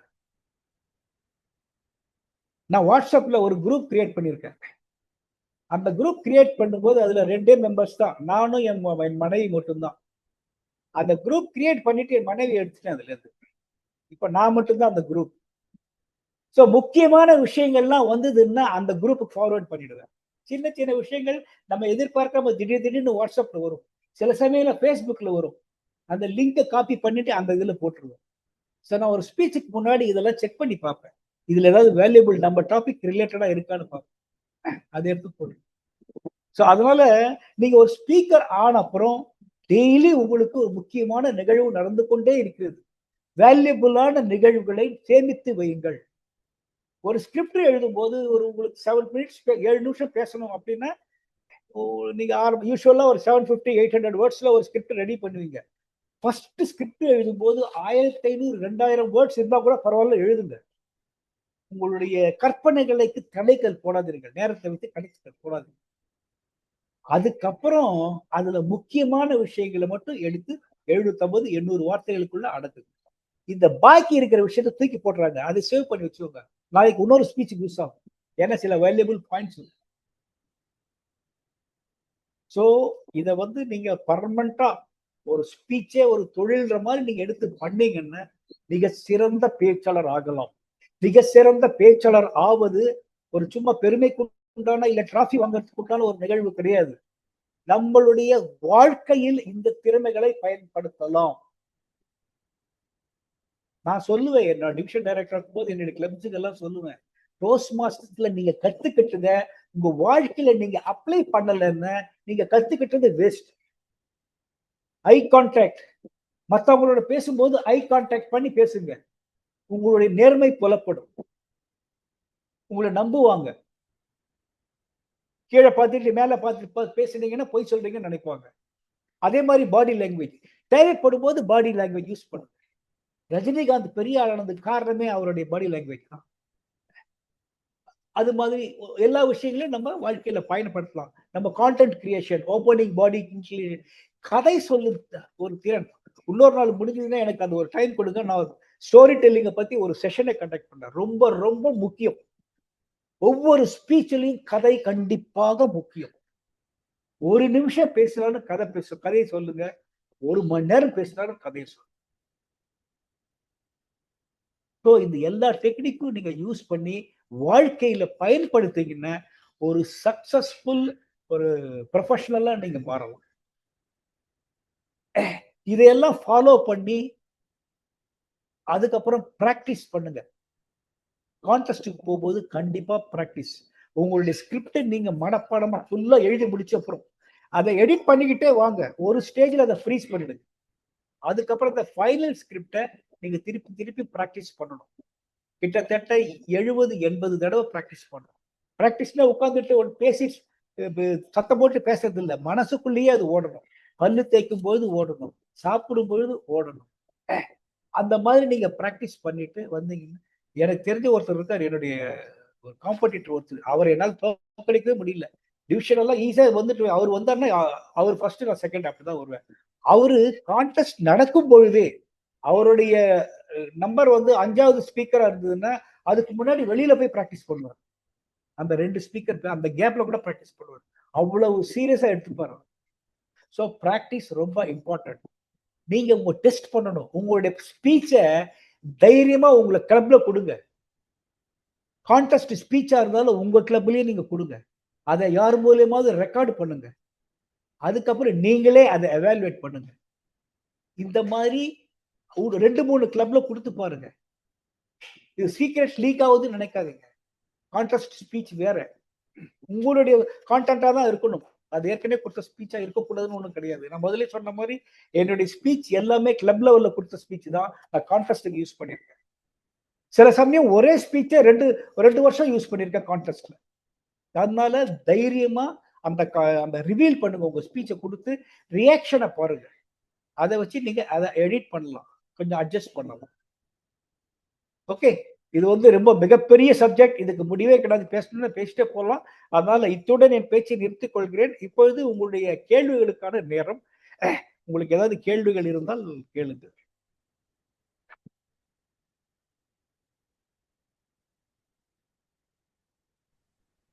கேத்திரபல் நான் ஆரம்பிக்கணும். சொல்லுங்க. வீடியோ ஆரம்பிக்கிறேன். நன்றி. நன்றி நாகராஜன் டிடிஎம் ஐயா அவர்களே. ரொம்ப அழகா இருந்தது உங்க ஸ்பீச்சும் சரி, அறிவுரையும் சரி. இந்த அறிவுரை தான் ரொம்ப சிறப்பாக இருந்தது. எனக்கு ஒரு 2-3 கேள்விகள் இருக்கு. முதல்ல நீங்க சரியா சொன்னீங்க, நம்ம எத்தனை ஸ்பீச் கொடுக்குறோம்னு முக்கியம் இல்லை, எந்த ஸ்பீச்சை எப்படி அழகா கொடுக்குறோம் அப்படிங்கிறது முக்கியம் அப்படின்னு. இந்த ஸ்பீச்ல இன்னொன்று சொன்னீங்க, பாடி லாங்குவேஜ் நெக்ஸ்ட் செஷன் வச்சுக்கலாம்னு சொன்னீங்க. பட் இங்க எனக்கு ரொம்ப நாளா எனக்கு ஒரு டவுட் ஓடிட்டே இருக்கு. பேச்சாளர் மன்றத்துல பேச்சாளர் மன்றம்னு சொல்லியிருக்கோம். உங்க பேச்சு அங்க என்ன தயாரிக்கப்பட்ட உரை 7 நிமிடங்கள் தயாரிக்கப்பட்ட உரை கொடுக்கணும். இந்த 7 நிமிடங்கள் ஸ்டேஜ்ல வந்து உரை அதிகமா இருக்கா, நடனம் அதிகமா இருக்கா அப்படிங்கிற அளவுக்கு கண்காணிக்கிற அளவுக்கு இருக்கு. ஏன்னா உடல் மொழிங்கிறது ரொம்ப அதிகமா இருக்கு.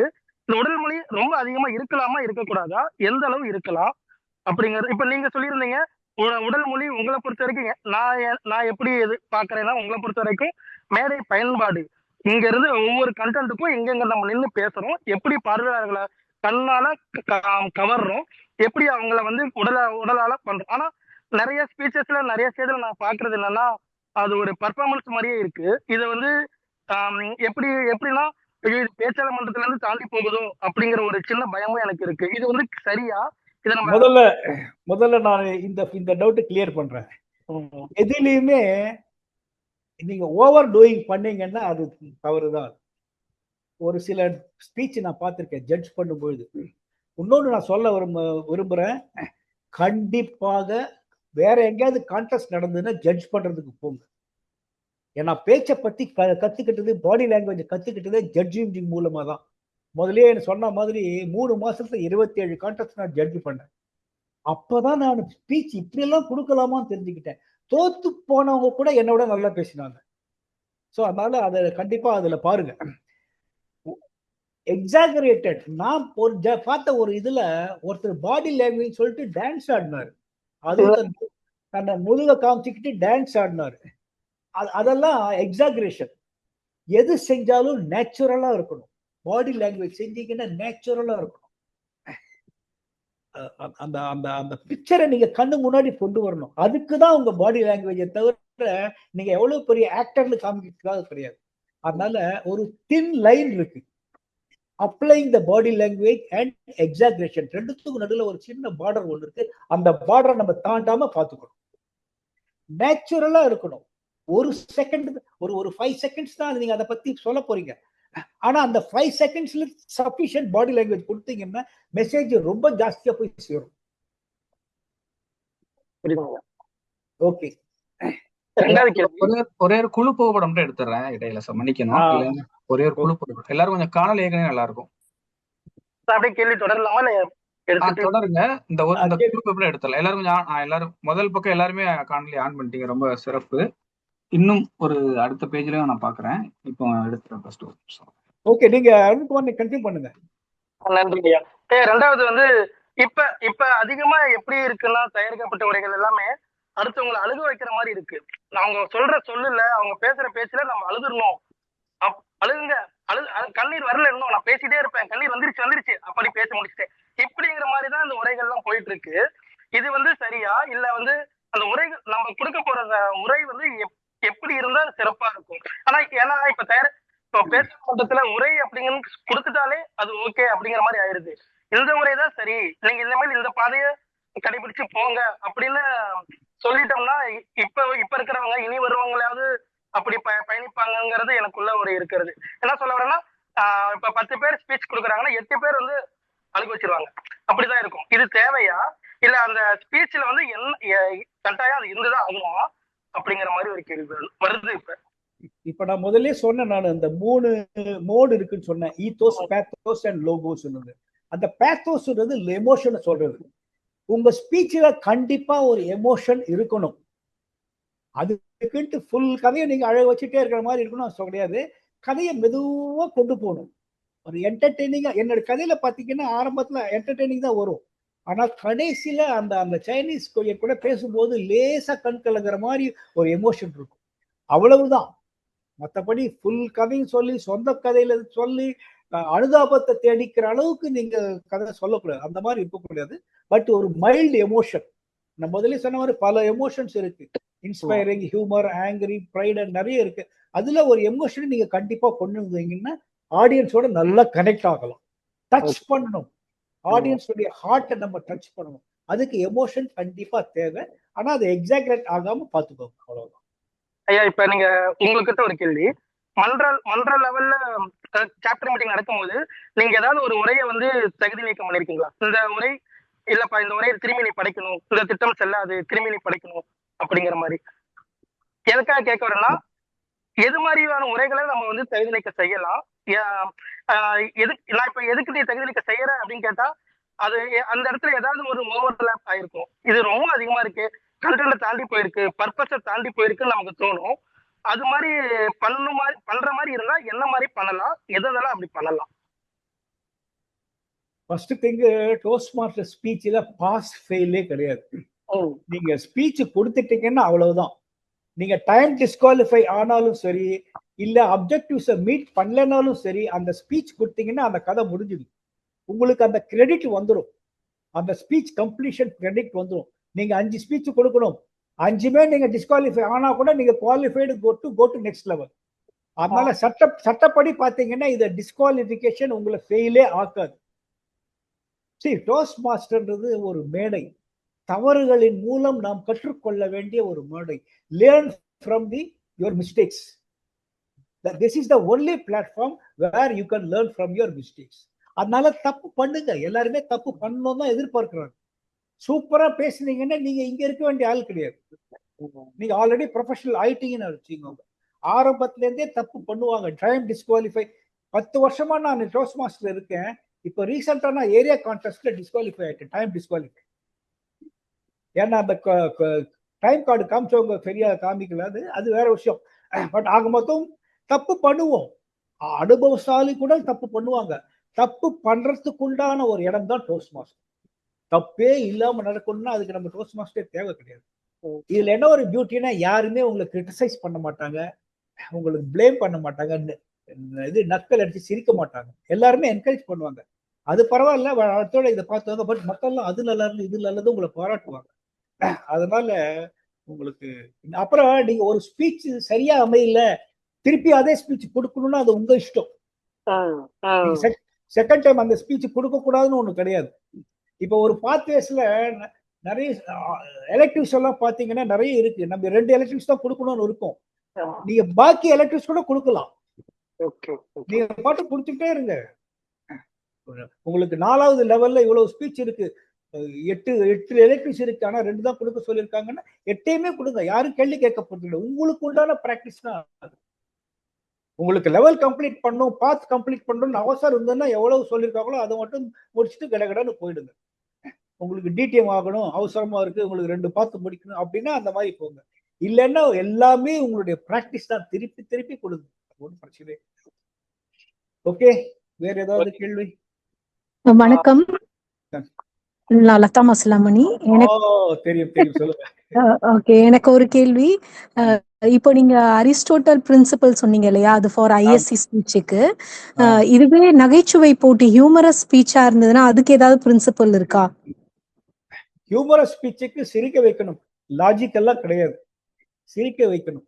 அதுதான் ஆரம்பத்திலேருந்து முதல் வரியிலேருந்தே நீங்க சிரிக்க வைக்கிறதுக்கு முக்கியத்துவம் கொடுக்கணும். நான் டிஸ்ட்ரிக்ட் லெவல்ல இது ஹியூமரஸ் ஸ்பீச் கொடுத்த வின் பண்ண செகண்ட் ரன்னர். அதுல என்னுடைய டைட்டிலே ஹியூமரஸா இருக்கும். அந்த கான்டெஸ்ட் மாஸ்டர் அது படிக்கும் போதே சிரிப்பு, எல்லாரும் சிரிக்க ஆரம்பிச்சிருவாங்க. அதுக்கப்புறம் வேற ஒரு அர்த்தத்தை கொடுக்கற மாதிரி அது இருந்தது, ஆனா நான் பேசுறது வேற மாதிரி இருந்தது. அதனால த்ரூ அவுட் ஹியூமர், ஆரம்பத்திலேருந்து கடைசி வரைக்கும் ஹியூமர் இருக்கணும். இந்த ஒன்லைனர் ஜோக் மாதிரி இல்லாம உங்க கதையோடு சேர்ந்த மாதிரி வரணும். அதுல நீங்க மெசேஜ் கொடுக்கணும்னு அவசியம் கிடையாது, அதுல ப்ராப்ளம் அண்ட் சொல்யூஷன் எல்லாம் கிடையாது. ஐஎஸ்சில சொல்யூஷன் தான் வின்னர், ப்ராப்ளம் அண்ட் சொல்யூஷன் இருக்கணும்னு சொன்னேன். சொல்யூஷன், பிரச்சனைக்கு உண்டான தீர்வு தான் ஹீரோ. ஹியூமரஸ்ல பிரச்சனை தான் ஹீரோ. பிரச்சனை இல்லைன்னா உங்களை மற்றவங்களை சிரிக்க வைக்க முடியாது. நீங்க பிரச்சனையை சந்திச்சு அதை அடைய தோல்வி மூலமா நீங்க மற்றவங்களை சிரிக்க வைக்கலாம். அதனால அந்த லாஜிக் வேற, இந்த லாஜிக் வேற. பட் எல்லாத்துலயுமே நீங்க மக்கள் மனதின் கொள்ளை கொள்ள வேண்டும், அதுதான் ரொம்ப முக்கியம். ஓகே, நன்றி நன்றி. தேங்க்யூ.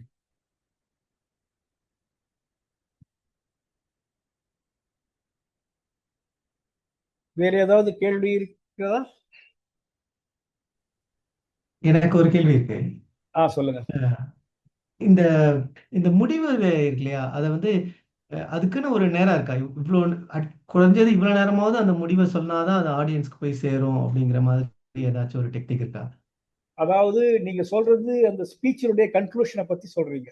கன்க்ளூஷன். ஆமா, அது இப்ப பாத்தீங்கன்னா என்னுடைய ஸ்பீச்ல கன்க்ளூஷன் ஒரே ஒரு வரி தான் அல்லது 2 வரி தான். அதாவது மிருகங்களுக்கு புரிந்த ஒரே மொழி அன்பு மட்டும்தான், அவைகளோடு அந்த மொழியில் பேசுங்கள் அப்படின்னு சொன்னாங்க. அப்படின்னு என்ன அர்த்தம்? லவ் தி அனிமல்ஸ் அப்படின்ற அவ்வளவுதான். ரொம்ப சிம்பிளா சொல்லிட்டேன். இதை ஒரு 4 லைன்ல வச்சுக்கலாம், இல்லைன்னா ஒரு 6 லைன்ல வச்சுக்கலாம். ஆனா மீனிங்ஃபுல்லா இருக்கணும். வளவளன்னு it should not sound like preaching. உபதேசம் பண்ற மாதிரி இருக்கக்கூடாது. உங்களுடைய கதை மூலமா கிடைத்த ஒரு விடையினை நீங்கள் ஒரு மெசேஜா கொடுக்குறீங்க. அது மனதை டச் பண்ற மாதிரி இருக்கணும். நான் இந்த இன்டர்நேஷனல் ஸ்பீச் எல்லாம் நிறைய வீடியோல பார்த்துருக்கேன். எல்லாருமே சக்சீட் ஆகுது அந்த மெசேஜ்னால தான். அவங்களுக்கு அந்த வின்னிங் பிரைஸ் கிடைச்சது கன்க்ளூஷன்னால தான். அது வரைக்கும் சொன்னது ஸ்பீச் நல்லா இருந்தது. அவருடைய டேலண்ட்டை நம்ம பார்க்க முடியுது. Body language, delivery technique, voice modulation அதெல்லாம் நல்லா இருந்தது. ஆனா அது பரிசு கொடுக்கறதுக்கு ஒர்த்து கிடையாது. ஆனா கடைசியில சொல்றாங்க பாருங்க, அந்த 2 லைன் 4 லைன், அதனாலதான் அவங்களுக்கு பிரைஸே கிடைச்சது. அதனால கன்க்ளூஷன் ரொம்ப ரொம்ப முக்கியம். ஓப்பனிங் அண்ட் கன்க்ளூஷன் ஜனங்க நிறைய பேர் அதை தான் ஞாபகம் வச்சுப்பாங்க. இப்ப நான் பேசின ஸ்பீச்சில் எல்லாருமே ஞாபகம் வச்சுப்பீங்க. 82 அங்கத்தினர்கள் ஞாபகம் வச்சுப்பீங்க அந்த ஓப்பனிங். அதே மாதிரி கன்க்ளூஷன் அதனை இம்பாக்ட்ஃபுல்லா நீங்க சொன்னீங்கன்னா அதையும் ஞாபகம் வச்சுப்பாங்க. அதனால கன்க்ளூஷன் ரொம்ப இம்பார்ட்டன்ட். அதுக்கு வந்து லிமிட் கிடையாது. ஆனா it should not exceed 15% of your total speech. 15%க்கு மேல போகக்கூடாது. அது வந்து அதுவே அதிகபட்சம். ஒரு 10%, 8% அதுக்குள்ள உங்களுடைய மெசேஜை நீங்க கொடுக்கலாம். ஆனா கண்டிப்பா கன்க்ளூஷன் ரொம்ப ரொம்ப இம்பார்ட்டன்ட்.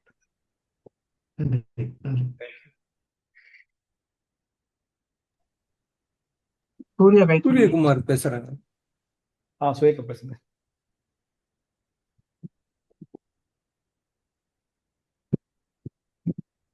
சூரியகுமார் யூடி மன்றத்துல இருந்து. இப்ப நீங்க பாடியில வந்துட்டு சொந்த அனுபவமா இருக்கணும் அப்படின்னு சொன்னீங்க. ஒருத்தவங்க வந்துட்டு சொந்த அனுபவம் இல்லாததுனால போட்டியில கலந்துக்கலன்னு சொன்னீங்க ஒரு அம்மையார். இப்போ வந்துட்டு நம்ம வாழ்க்கையில அவ்வளவு நிகழ்ச்சி நடந்த மாதிரி எனக்கு தோணல. ஒரு குறிப்பிட்ட நிலையை கடந்ததுக்கு அப்புறம் ஒரு பேஸ் லைன் மட்டும் நம்ம வாழ்க்கையில இருக்கிறத எடுத்துட்டு அதுல கற்பனையை கலந்து சொல்ற மாதிரி தான் இருக்கு இப்ப கதை சொல்றதுல. கண்டிப்பாக கற்பனை கலக்க வேண்டும். 100% நீங்க நடந்த நிகழ்ச்சி சொன்னீங்கன்னா அது இன்ட்ரெஸ்டிங்காவே இருக்காது. அதை வந்து நீங்க ஒரு நாட்டு மாதிரி ஒரு ஒன்லைனர் மாதிரி எடுத்துக்கணும். டோஸ்ட் மாஸ்டர் ஸ்பீச் கொண்டு வரணும்னா அதுக்கு தகுந்த மாதிரி உங்க இதை கன்வெர்ட் பண்ணணும். ஆனா அந்த உண்மை நிகழ்ச்சி நான் எம்பசைஸ் பண்றதுக்கு காரணம், அப்பொழுதுதான் வார்த்தைகள் உங்கள் இதயத்திலிருந்து வரும். இல்லைன்னா ஆர்டிபிஷியலா இருக்கும். ஒரு நீங்க எங்கேயோ கதை கேட்டு அதை நீங்க சொன்னீங்கன்னா அது உங்களுடைய உணர்ச்சிகள் அதுல வராது. ஒரு வார்த்தைகளையும் உங்களுடைய உணர்ச்சிகள் வரணும்னா அது உங்க சொந்த கதையா இருக்கும். ஒரு பிரச்சனையை தீர்வுன்னு சொன்ன அந்த பிரச்சனையை நீங்க சந்திச்சிருந்தா உங்களுக்கு அந்த வார்த்தைகள் வரும். அதனால சொந்த கதை கண்டிப்பா சொல்லுங்க. அதுக்கப்புறம் நீங்க சொன்னீங்க சொந்த கதை அப்படி ஒண்ணு நிறைய கிடையாதுன்ட்டு. நீங்க ஒரு பேச்சாளரா மாறிட்டீங்க. தினமுமே உங்களுக்கு சொந்த கதை நடக்குது. பேச்சுல யூஸ் பண்ற அளவுக்கு தினமுமே நடக்குது. ஒன்லி திங் நீங்க அதை ரெக்கக்னைஸ் பண்ணணும். அதை ஐடென்டிஃபை பண்ணி அதை நீங்க யூஸ் பண்ணணும். ஒரு சின்ன விஷயம், நான் இன்டர்நேஷனல் ஒரு ஸ்பீச் இதுல நீங்க பாத்தீங்கன்னா தெரியும். அதனால பேர் மறந்துட்டேன் நானு. அந்த கார்ல போனாரு, டயர் பஞ்சர் ஆயிடுச்சு. அவ்வளவுதான் விஷயம். அந்த டயரை சேஞ்ச் பண்றதுக்கு ட்ரை பண்ணாரு, அவரால் முடியல. அதுக்கப்புறம் யாரோ ஒருத்தர்கிட்ட ஹெல்ப் வாங்கி சேஞ்ச் பண்ணார். அவ்வளவுதான் கதையே. அதுல என்ன பிரச்சனைன்னா, அவர் அடுத்தவங்களுடைய ஹெல்ப் கேட்கறதுக்கு தயங்கினார். அவருடைய ஈகோ அது அலோ பண்ணல. நான் எதுவும் கேட்கணும், நானே பண்ண முடியும். ஒரு லெவல்ல போனப்புறம் அவர் ஹெல்ப் வாங்கினார். அவ்வளவுதான் கதையே. கார் பஞ்சர் அது யாருக்கு வேணா நடக்கும். கார் பஞ்சர், 2 வீலர் பஞ்சர் யாருக்கு வேணா நடக்கும். அந்த கதையை சொல்லிட்டு கடைசியில சொன்னாரு, உங்களுக்கு ஒரு நல்ல பாடகராக வேண்டுமென்றால் ஒரு பாடகரிடமிருந்து உதவி பெற்றுக் கொள்ளுங்கள். நல்ல எழுத்தாளராக வேண்டுமென்றால் எழுத்தாளரிடமிருந்து உதவி பெற்றுக் கொள்ளுங்கள். ஒரு நல்ல டயர் சேஞ்ச் பண்ணணும்னா என்னை வந்து கேளுங்க அப்படின்ற மாதிரி அந்த மெசேஜ் கொடுப்பாரு. அவரு world champion first prize win பண்ணியிருக்காரு. எவ்ரி டே உங்களுடைய வாழ்க்கையில சின்ன சின்ன விஷயங்கள் நடந்துகிட்டே தான் இருக்கு. நான் சில்ட்ரனுக்கு பப்ளிக் ஸ்பீக்கிங் கோர்ஸ் கண்டக்ட் பண்றேன். அவங்க கொண்டு வர ஸ்கிரிப்ட் எல்லாம் பார்த்தாங்கன்னா எனக்கு ஆச்சரியமா இருக்கும். அடேங்கப்பா எவ்வளவு இருந்தது.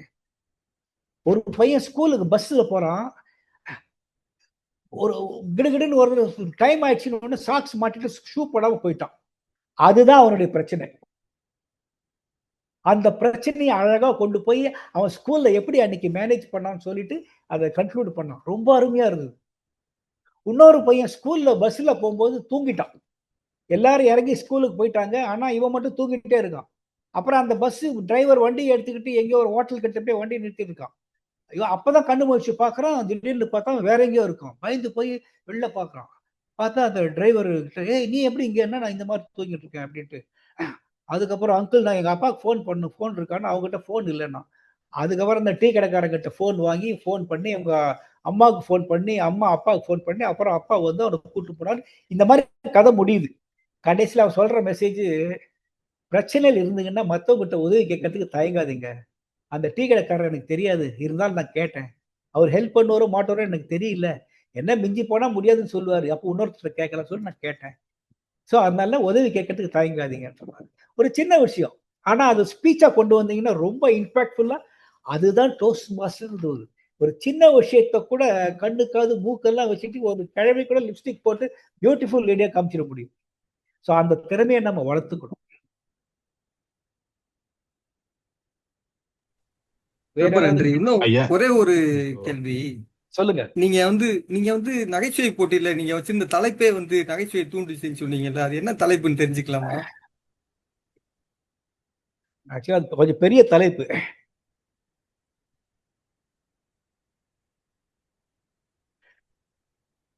Take a deep breath, deep, deep, deeper, and release it with a blasting sound. அப்படின்ற மாதிரி வரும். அது இவ்வளவு பெரிய தலைப்பு அது. தேங்க்யூ. ஓகே, ஆக்சுவலா எக்ஸாக்ட் ஞாபகம் இல்லை, ஏன்னா கொஞ்சம் ஒரு ரெண்டு லைன் வரும். அது இந்த மாதிரி தான் வரும். Take a deeper breath and release it with blasting sound அப்படின்ற மாதிரி வரும். ஐயா எனக்கு ஒரு கேள்வி. ப்ளீஸ் கேளுங்க. இப்போ வந்து பாத்தீங்கன்னா இங்க மோஸ்ட் ஆஃப் த பீப்புள் இந்த இது கால்ல இருக்கவங்க, நாங்க டோஸ்ட் மாஸ்டர் போய் அட்டன் பண்றவங்க எல்லாம் பாத்தீங்கன்னா மோஸ்டா ப்ரொஃபஷனலா இருப்பாங்க, இல்ல ஒரு டீச்சிங் பேக்ரவுண்ட், இல்ல எல்லாமே வந்து ஓரளவுக்கு எஜுகேட்டடா இருப்பாங்க. இப்போ நம்ம டோஸ்ட் மாஸ்டர்ல இருந்து இவங்க கிட்ட தான் வந்து மோஸ்ட் ஆஃப் த ஸ்பீச் வந்து நம்ம ப்ரெசென்ட் பண்றோம். இப்போ நீங்க பாத்தீங்கன்னா காலேஜ்ல பண்ணியிருக்கீங்க, இப்போ ஹாஸ்பிட்டல்ல பண்ணியிருக்கேன்னு சொல்றீங்க. அதே மாதிரி வந்து ஒரு எளிய மக்கள்கிட்டயும் வந்து நீங்க பேசியிருப்பீங்க. இப்போ உங்க ஆடியன்ஸ் வந்து உங்களுக்கு வந்து முன்கூட்டி வந்து தெரிஞ்சிருது அப்படின்னா, அந்த பிளாட்ஃபார்ம்க்கு ஏத்த மாதிரி அவங்களுக்கு புரியுற மாதிரி நீங்க எப்படி வந்து உங்க ஸ்பீச் மாத்துவீங்க? ரொம்ப முக்கியமான கேள்வி இது. ஒரு ஸ்பீச் நீங்க கொடுக்குறீங்க, ஃபார் எக்ஸாம்பிள் அடுத்த மாசம் உங்களை கூப்பிடுறாங்க அப்படின்னா, ஃபர்ஸ்ட் நீங்க கேட்க வேண்டிய கேள்வி, யாரு ஆடியன்ஸ்? ஏன்னா நான் டிஃபரெண்ட் ஆடியன்ஸ்க்கு நான் கொடுத்துருக்கேன். ஒரு தடவை ஒரு ஃபியூனரல்ல அது 1 year ஆனிவர்சரி, அதுல வந்து என்ன ஸ்பீச் கொடுக்கறதுக்கு என் ஃப்ரெண்டுடைய ஒய்ஃப் கூப்பிட்டாங்க. ஏன்னா அது இறந்து போனது என்னுடைய ஃப்ரெண்டு. ஸோ அவரை பத்தி எனக்கு நல்லா தெரியும்னால ஒரு ஸ்பீச் கொடுங்க. உடனே நான் ஃபர்ஸ்ட் கேள்வி கேட்டேன், ஆடியன்ஸ் யாருன்னு கேட்டேன். யாரெல்லாம் இருப்பாங்க? அது நடந்தது சென்னையில, ஆனா அவங்க வந்தவங்க எல்லாம் திருநெல்வேலி அங்க இங்கேருந்து வேற கிராமத்துலேருந்தெல்லாம் வந்திருக்காங்க. ஸோ அப்படின்னா அவங்க இங்கிலீஷ் அவ்வளவா தெரியாதவங்க, அது நான் புரிஞ்சுக்கிட்டேன். தமிழ்ல தான் பேசணும் அப்படின்னு புரிஞ்சுக்கிட்டேன். அதுக்கப்புறம் டியூரேஷன் என்னன்னு கேட்டேன். 5 நிமிஷமா 10 நிமிஷமா எவ்வளோ டைம், அதுக்கு தகுந்த மாதிரி நான் டிசைட் பண்ணிக்கிட்டேன். டாபிக் எனக்கு ஆல்ரெடி தெரியும், அந்த இவரை பத்தி நம்ம பேசணும் அப்படின்னு சொல்லிட்டு. ஸோ இதெல்லாம் தெரிஞ்சுக்கிட்டு நீங்க டிசைன் பண்ணும் உங்க ஸ்பீச்சை. ஹாஸ்பிட்டல்ல ஸ்பீச் கொடுத்தது ஒரு டாக்டர் ஒருத்தர், எனக்கு ஒரு ஃப்ரெண்டு, அவரு வந்து கூப்பிட்டாரு. இப்போ வந்து நான் மாசம் மாசம் கொடுக்குறேன், அவரும் கொடுப்பாரு நானும் கொடுப்பேன். ஸோ நான் கேட்பேன், நான் ஆக்சுவலா ஃபிட்னஸை பத்தி ஒரு ஸ்பீச் கொடுத்தேன். எப்படி நம்ம லைஃப் ஸ்டைல் சேஞ்சஸ் பண்ணா நம்ம ஃபிட்டா இருக்கலாம் அப்படின்றத பத்தி ஒரு பேசினேன். அது அடுத்த மாசம் நான் ஸ்பீக்கர்னு தெரிஞ்சுக்கிட்டு பப்ளிக் ஸ்பீக்கிங் பத்தி பேசுங்க அப்படின்னாங்க. ஸோ இப்போ நம்ம உங்ககிட்ட பேசுற பேச்சு அவங்க கிட்ட நான் பேச முடியாது. எப்படி கான்டென்ட் கிரியேட் பண்றது, எப்படி டெவலப் பண்றதுன்னு சொல்லிட்டு நான் அதை சேஞ்ச் பண்ணேன். How to enhance your relationship through communication. உங்க ரிலேஷன்ஷிப்பை எப்படி நீங்க என்ஹான்ஸ் பண்ணலாம் அப்படின்றத வச்சுக்கிட்டு அதுக்கு தகுந்த மாதிரி நான் கஸ்டமைஸ் பண்ணேன். அதுல நான் கேட்டேன், இதில் டாக்டர்ஸ் எத்தனை பேர் இருப்பாங்க, சீனியர் சிட்டிசன்ஸ் எவ்வளோ பேர் இருப்பாங்க, அதெல்லாம் தெரிஞ்சுக்கிட்டு அதுக்கு தகுந்த மாதிரி எனக்கு கஸ்டமைஸ் பண்ணி, அப்புறம் அதே மாதிரி தான் ஸ்டூடெண்ட்ஸ் அவங்களுக்கு லெவலுக்கு தகுந்த மாதிரி நம்ம கொண்டு வரணும். அந்த மாதிரி இல்லை, இதுல எல்லாத்துலையும் காமன் என்ன பார்த்தீங்கன்னா, லைட்டாக கொஞ்சம் ஹியூமர் டச் பண்ணுங்க. நான் அந்த ஒரு ஃபியூனரில் ஸ்பீச் கொடுத்தேன்னு சொன்ன பாருங்க, அதில் கூட ஒரு ஹியூமர் இருந்தது. ஃபியூனரில் போய் சிரிக்க வச்சு பேசுறது அது சம்மந்தம் இல்லாத விஷயம். இருந்தாலும் சொல்ல வேண்டிய விஷயத்தையே 1 வருஷம் ஆயிடுச்சு அவர் இறந்து போய், இப்போ யாரும் அழுதுட்டு இருக்குல்ல. பட் இருந்தாலும் அந்த சொல்ல வேண்டிய விஷயத்த ஒரு நகைச்சுவையோடு சொல்லும் பொழுது, அவர் பேர் வந்து ஞானப்பிரகாசம். அவரை புகழ்ந்து பேசுறதுக்காக நான் சொன்னேன், அவருடைய பேருக்கு தகுந்த மாதிரி அவர் கரெக்டான மனுஷன், அவருக்கு ஞானமும் இருக்கு, அவருடைய முகமும் பிரகாசமா இருக்கும், அறிவுபூர்வமா பேசுவாரு, பேருக்கு தகுந்த மாதிரி மனிதன். என் பேரு நாகராஜன், நான் நாகமும் கிடையாது ராஜாவும் கிடையாது, இருந்தாலும் நாகராஜன் வச்சுட்டாங்க. ஆனா அவருக்கு பாருங்க, இது ஒரு மைல்டு ஹியூமர். அது வந்து என்ரிச் பண்ணிச்சு, அந்த ஆடியன்ஸ் என்ரிச் பண்ணி ஸ்பீச் முடிஞ்ச உடனே 2-3 பேர் என்கிட்ட வந்து கை கொடுத்தாங்க, ரொம்ப நல்லா சிரிச்சுக்கிட்டே கை கொடுத்தாங்க. ஸோ ஆஸ் எ ஸ்பீக்கர் நீங்க ஷைன் பண்ணணும் அப்படின்னா நீங்க ஆடியன்ஸுக்கு தகுந்த மாதிரி கஸ்டமைஸ் பண்ணணும். அட்ராக்டிவ் எலிமெண்ட்ஸை கண்டிப்பா அதுல இன்க்ளூட் பண்ணணும். பண்ணீங்கன்னா கண்டிப்பா நீங்க சக்சீட் ஆகலாம்.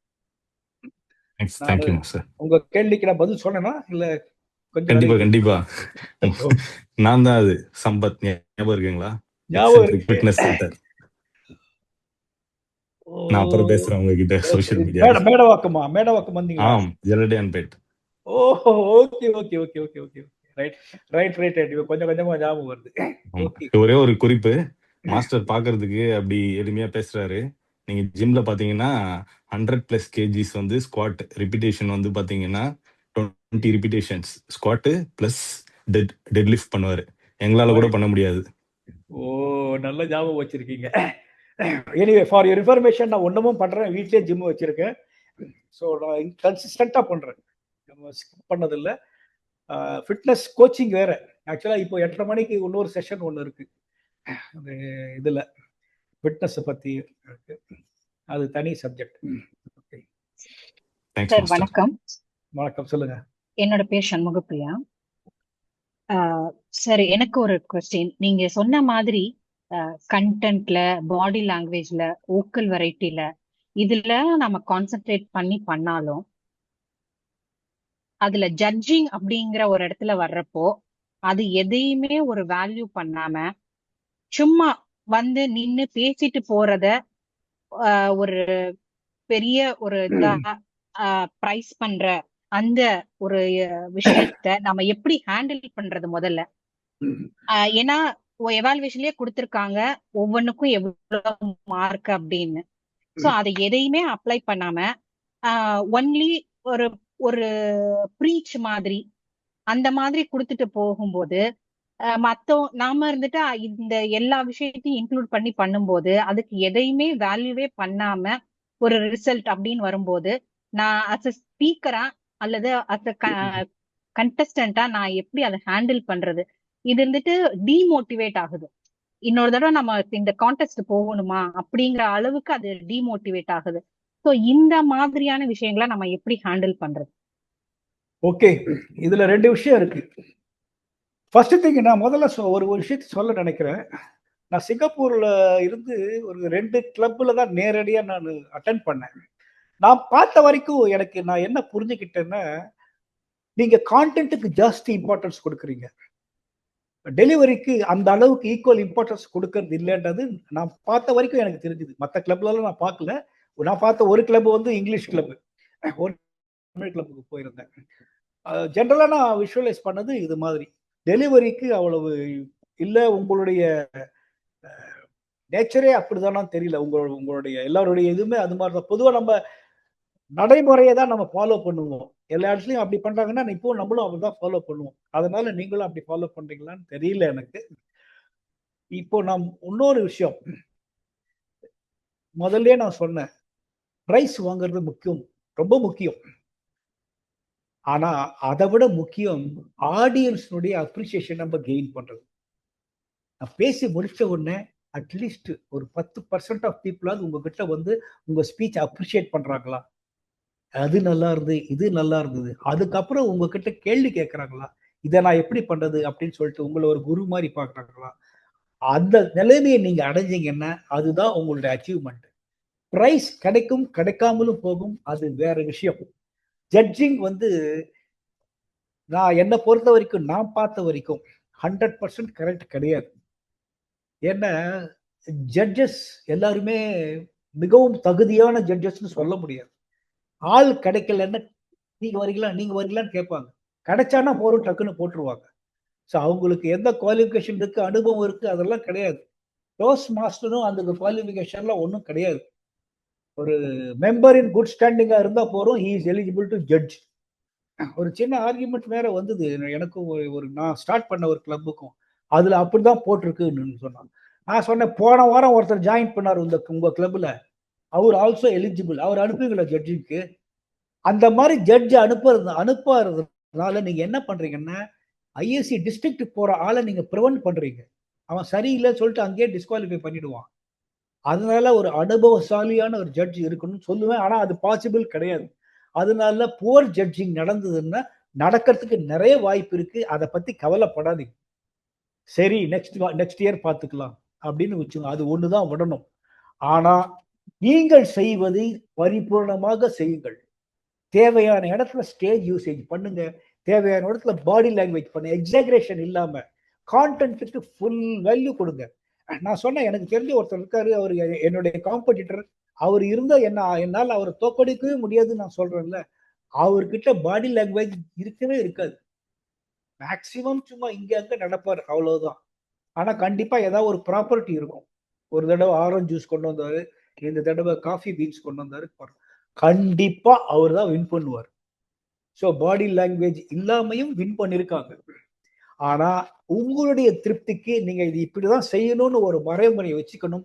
அதை வச்சுக்கிட்டு நீங்க தாராளமா பண்ணுங்க. பிரைஸ் கொடுக்குறாங்களோ அதை பத்தி நீங்க கவலைப்படாதீங்க. எப்படி இருந்தாலும் நீங்க ஒரு நல்ல ஸ்பீக்கர் ஆயிட்டீங்கன்னா உங்களுக்கு அங்க வேணா ஸ்பீச் கொடுக்கறதுக்கு இன்விடேஷன் வரும். ஒரு இடத்துல போய் நீங்க உங்களோட ஸ்பீச் எக்ஸ்பெரிமெண்ட் பண்ணலாம். அதனால ஜட்ஜ்மெண்ட் பத்தி கவலைப்படாதீங்க. ஜட்ஜ்மெண்ட் பத்தி நம்ம கேள்வி கேட்கவே முடியாது. இவங்கதான் வின்னர்னா அவ்வளவுதான்.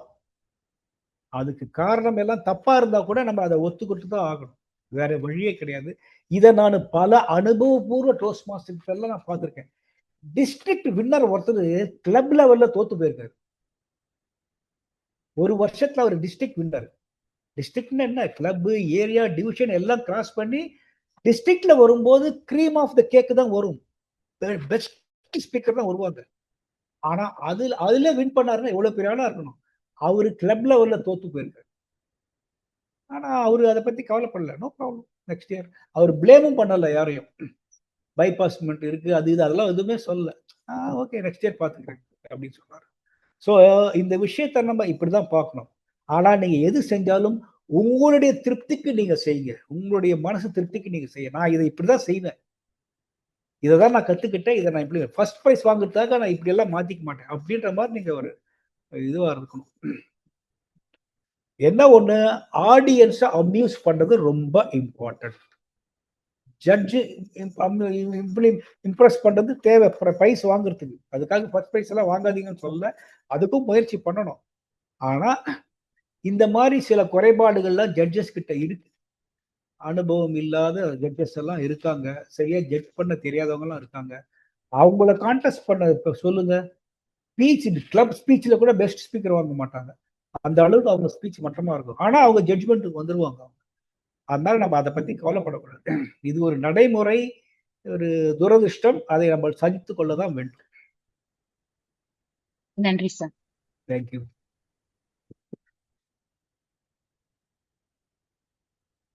எல்லாருக்கும் டைம் ஆச்சு நினைக்கிறேன் சாப்பிட்றதுக்கு. எனக்கு டைம் ஆகல, எனக்கு 7 தான் ஆகுது. குழு புகைப்படம் எடுத்துடலாம். இப்போ எடுத்துடலாமா குழு புகைப்படம்? நான் பேசுறது கேக்குதா? கேக்குது. இப்போ குழு புகைப்படம் எடுத்துடலாமா? எல்லாரும் கொஞ்சம் காணொலி ஏக்குறீங்களா? அப்ப எடுக்கல நீங்க பேசுனதுனால. அதுக்கப்புறம் கேள்வி இருந்தா நீங்க கேளுங்க. நம்ம கொஞ்சம் எல்லாரும் செல்வி, சுகன்யா, இசைக்கு ராஜா, காயத்ரி, லட்சுமி சொக்கலிங்கம் ஒருத்தர் ஆன் பண்றீங்க கொஞ்சம். முதல் பக்கத்துல செல்வி மட்டும், செல்வி மணிவேல் நீங்க காணொலி ஏக்குறீங்களா? ரொம்ப நன்றி. நான் முதல் பக்கம் இப்ப எடுக்கிறேன், 2வது பக்கம் அடுத்தால எடுக்கிறேன். 2 பக்கம் இருக்குது. 3, 2, 1 எல்லாம் மகிழ்ச்சி.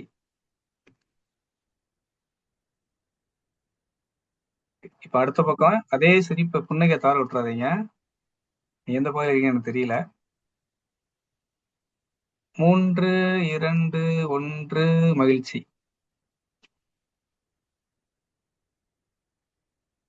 ரொம்ப நன்றி. அனைவருக்கும் மிக்க நன்றி.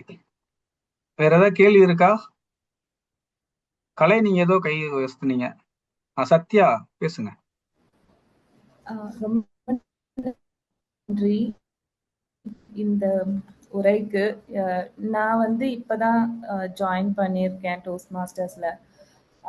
முதல் முறையா பேச போறேன். பட் ஆனா நான் இப்ப அலுவலகத்துல பேசும்பொழுது ஒரு படப்படப்பாவே இருக்கும். படப்படப்படப்பா பேசுறது, அந்த பாஸ் விடணும்னு சொல்றது நான் நிறைய பேர் எனக்கு கமெண்டா சொல்லியிருக்காங்க. பட் அதை எப்படி சீரா நான் அமைக்கணும் அந்த பாஸ்ன்றது. ஏன்னா எனக்கும் புரியுது, நான் சொல்ல வர கருத்துக்கள் வந்து இருக்கு. ஆனா அந்த பாஸ் இல்லாததுனால படப்படப்படப்பா முடிச்சுட்டு நம்ம போயிடலாம். அந்த அந்த ஒரு தாட் தான் ஓடுது மைண்டுக்குள்ள. அதை எப்படி வந்து நம்ம கரெக்டா பண்ணலாம் சார்? அது ஒரு ஒரு பிகினருக்கு நீங்க ஒரு அட்வைஸா எப்படி சொல்வீங்க சார்?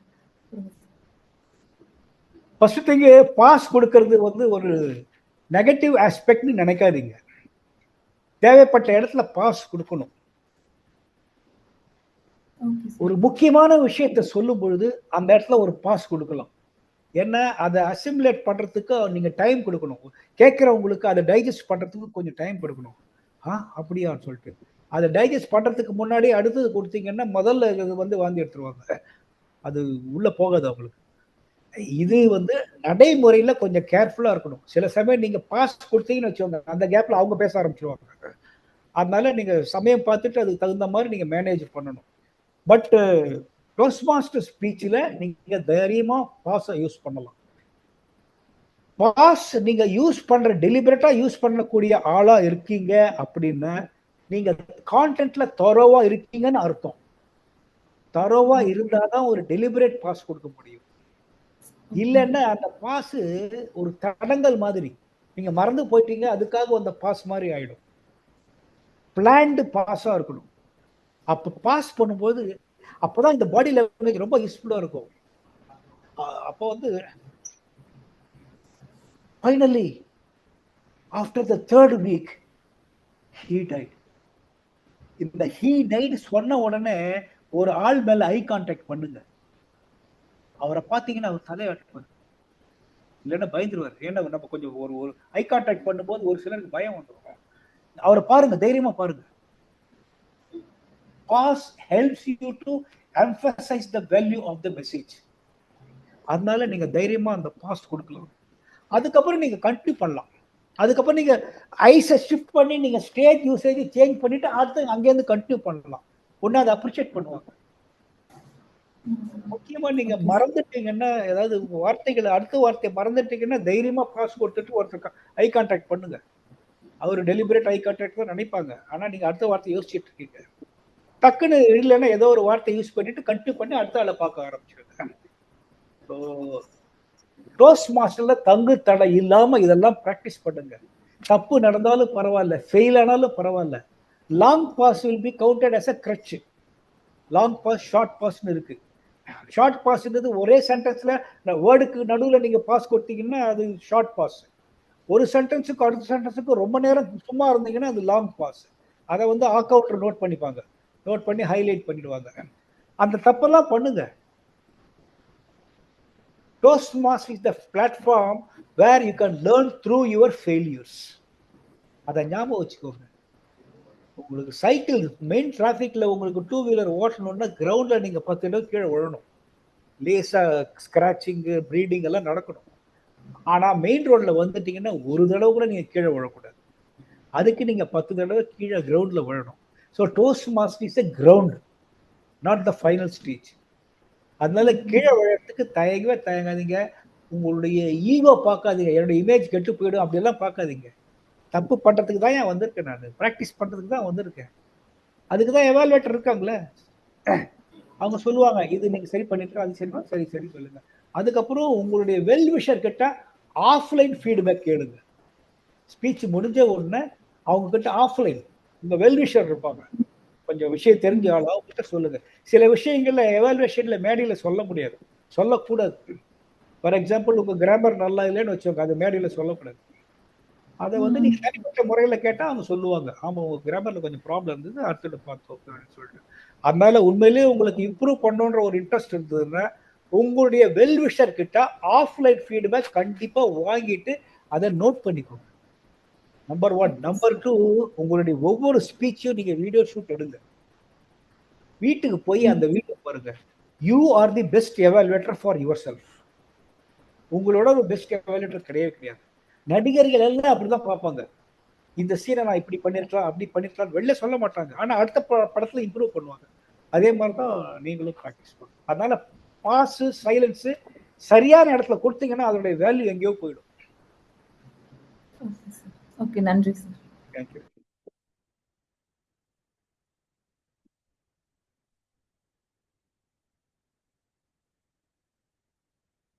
ஓகே, உங்களுக்கு வேற ஏதாவது ஆஃப்லைன் கொஸ்டின் இருந்தா, கேள்வி இருந்தா கூட என்னுடைய வாட்ஸ்அப் அனுப்புங்க.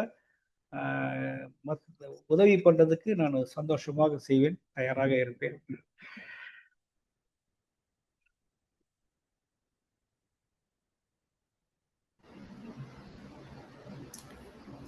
ஐயா, இன்னொரு கேள்வி.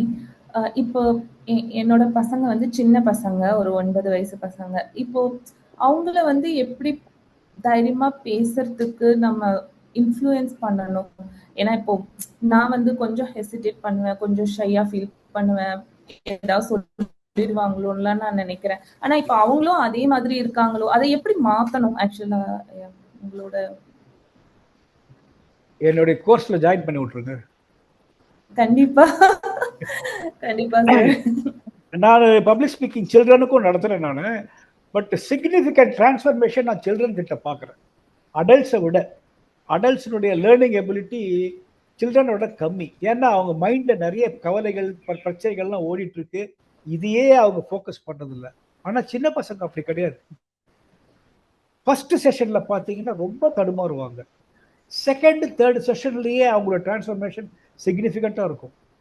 ஃபைனல் ஸ்பீச் பார்த்தீங்கன்னா கலக்குவாங்க, அவங்கள மாதிரி பேச முடியாது. என்னுடைய ஸ்டூடெண்ட்ஸ் ஒரு சிலர் வந்து ஒரே ஃபேமிலியில் ஒரு பொண்ணு கோர்ஸ் முடிச்சுட்டு அந்த பொண்ணு அவங்க அம்மா எனக்கு ஃபீட்பேக் கொடுத்தாங்க. அவங்க டீச்சர் கேட்டிருக்காங்க, எப்படி உங்க பொண்ணு சேஞ்ச் ஆனா, எப்படி இவ்வளோ நல்லா பேசினா. அவங்க ஸ்கூலில் அந்த பொண்ணு தான் கேம்பியர். ஈவெண்ட்ஸ்க்கெல்லாம் anniversary day, chief guest invite பண்ணு, அதுக்கெல்லாம் ஹோஸ்ட்டாக அந்த பொண்ணு தான் போடு வைப்பாங்களாம். அந்த அளவுக்கு டிரான்ஸ்ஃபர்மேஷன் நடந்திருக்கு. அதுக்கப்புறம் அவங்க வந்து அவங்களுடைய இன்னொரு பையனை ஜாயின் பண்ண வச்சாங்க, அதுக்கப்புறம் அவங்க கசினை ஜாயின் பண்ணாங்க, அதுக்கப்புறம் அடல்ட்ஸில் அவங்க பேரண்ட்ஸே ஜாயின் பண்ணிட்டாங்க. ஸோ அந்த சைல்டு வந்து அவ்வளவு டிரான்ஸ்ஃபர்மேஷனை காமிச்சிருக்கு. அதனால நீங்கள் only thing they should be trained. நம்ம எப்படி வளர்க்குறோமோ அப்படிதான் நம்ம குழந்தைகள் வளருவாங்க. நம்ம குழந்தைங்க நல்லா இல்லை அப்படின்னா நீங்க நல்லா இல்லைன்னு அர்த்தம். நீங்க சரியா அவங்கள வளர்க்கல. சரியான சமயத்துல தப்பான விஷயத்த உடனே கண்டிச்சு அவங்கள சரிப்படுத்தணும், எக்ஸாம்பிள் காமிக்கணும். பாத்தியா இப்படி இருந்தா இப்படி செய்யலாம் அப்படின்ற மாதிரிலாம் எக்ஸாம்பிள் காமிச்சு அதை சரி பண்ணீங்கன்னா போறோம். இப்பெல்லாம் கம்யூனிகேஷன் ஸ்கில் வந்து எசென்ஷியல். வேலை கிடைக்கிறதுக்கு தான் உங்களுக்கு டிகிரி தேவை, மேலே போகணுன்னா உங்களுக்கு கம்யூனிகேஷன் ஸ்கில் தேவை. எந்த ஒரு நீங்களே ஒரு ஆண்டர்பிரினரா வந்தா கூட ஒரு லீடரை தேடும் பொழுது வேலை தெரிஞ்சவனை மட்டும் பார்க்க மாட்டீங்க, அவனுக்கு கம்யூனிகேஷன் ஸ்கில் நல்லா இருக்குன்னா. ஏன்னா அவன் வந்து he should be a bridge between the upper management and the subordinates. அவங்ககிட்டையும் நல்லா பேசி வேலை வாங்க தெரியணும், அப்பர் மேனேஜ்மெண்ட் கன்வின்ஸ் பண்ணணும். அதே சமயத்தில் அவங்க சொல்றது அப்பர் மேனேஜ்மெண்ட் சொல்லறத கண்ணு மூடிட்டு நீங்க எடுத்துக்கூடாது, இவங்களுடைய ப்ராப்ளத்தையும் நீங்க புரிஞ்சுக்கிட்டு நீங்க ரிப்ளை பண்ணணும். So a best communicator only can become best manager. Manager is not expected to work, but he should know all the work. எவனாவது ஒருத்தர் இதை செய்ய முடியாதுன்னு நீங்க போய் செஞ்சு காமிக்கணும், ஏன்னா உங்களுக்கு வேலை தெரியும். ஆனா நீங்க யூஸ்வலா நீங்க வேலை செய்யக்கூடாது, உங்களுக்கு செய்ய வேண்டிய வேலை மேனேஜ்மெண்ட்ல நிறைய இருக்கு. அதுக்கு கம்யூனிகேஷன் ஸ்கில் எசென்ஷியல். இந்த இன்ஃப்ளூயன்ஸை நீங்க காமிக்கலாம். நீங்க டோஸ்ட் மாஸ்டர்ஸ்லயே நிறைய ஸ்பீச் கொடுத்து நிறைய இதெல்லாம் கப்பு ட்ராஃபி எல்லாம் வாங்கினே வச்சுக்கோங்க, அது ஒரு இன்ஸ்பிரேஷனா இருக்கும் அவங்களுக்கு. ஸோ உங்களை செதுக்கிறதுக்கு நீங்க முதல்ல இது பண்ணி கூட பேரும் பண்ணலாம். ஓகே.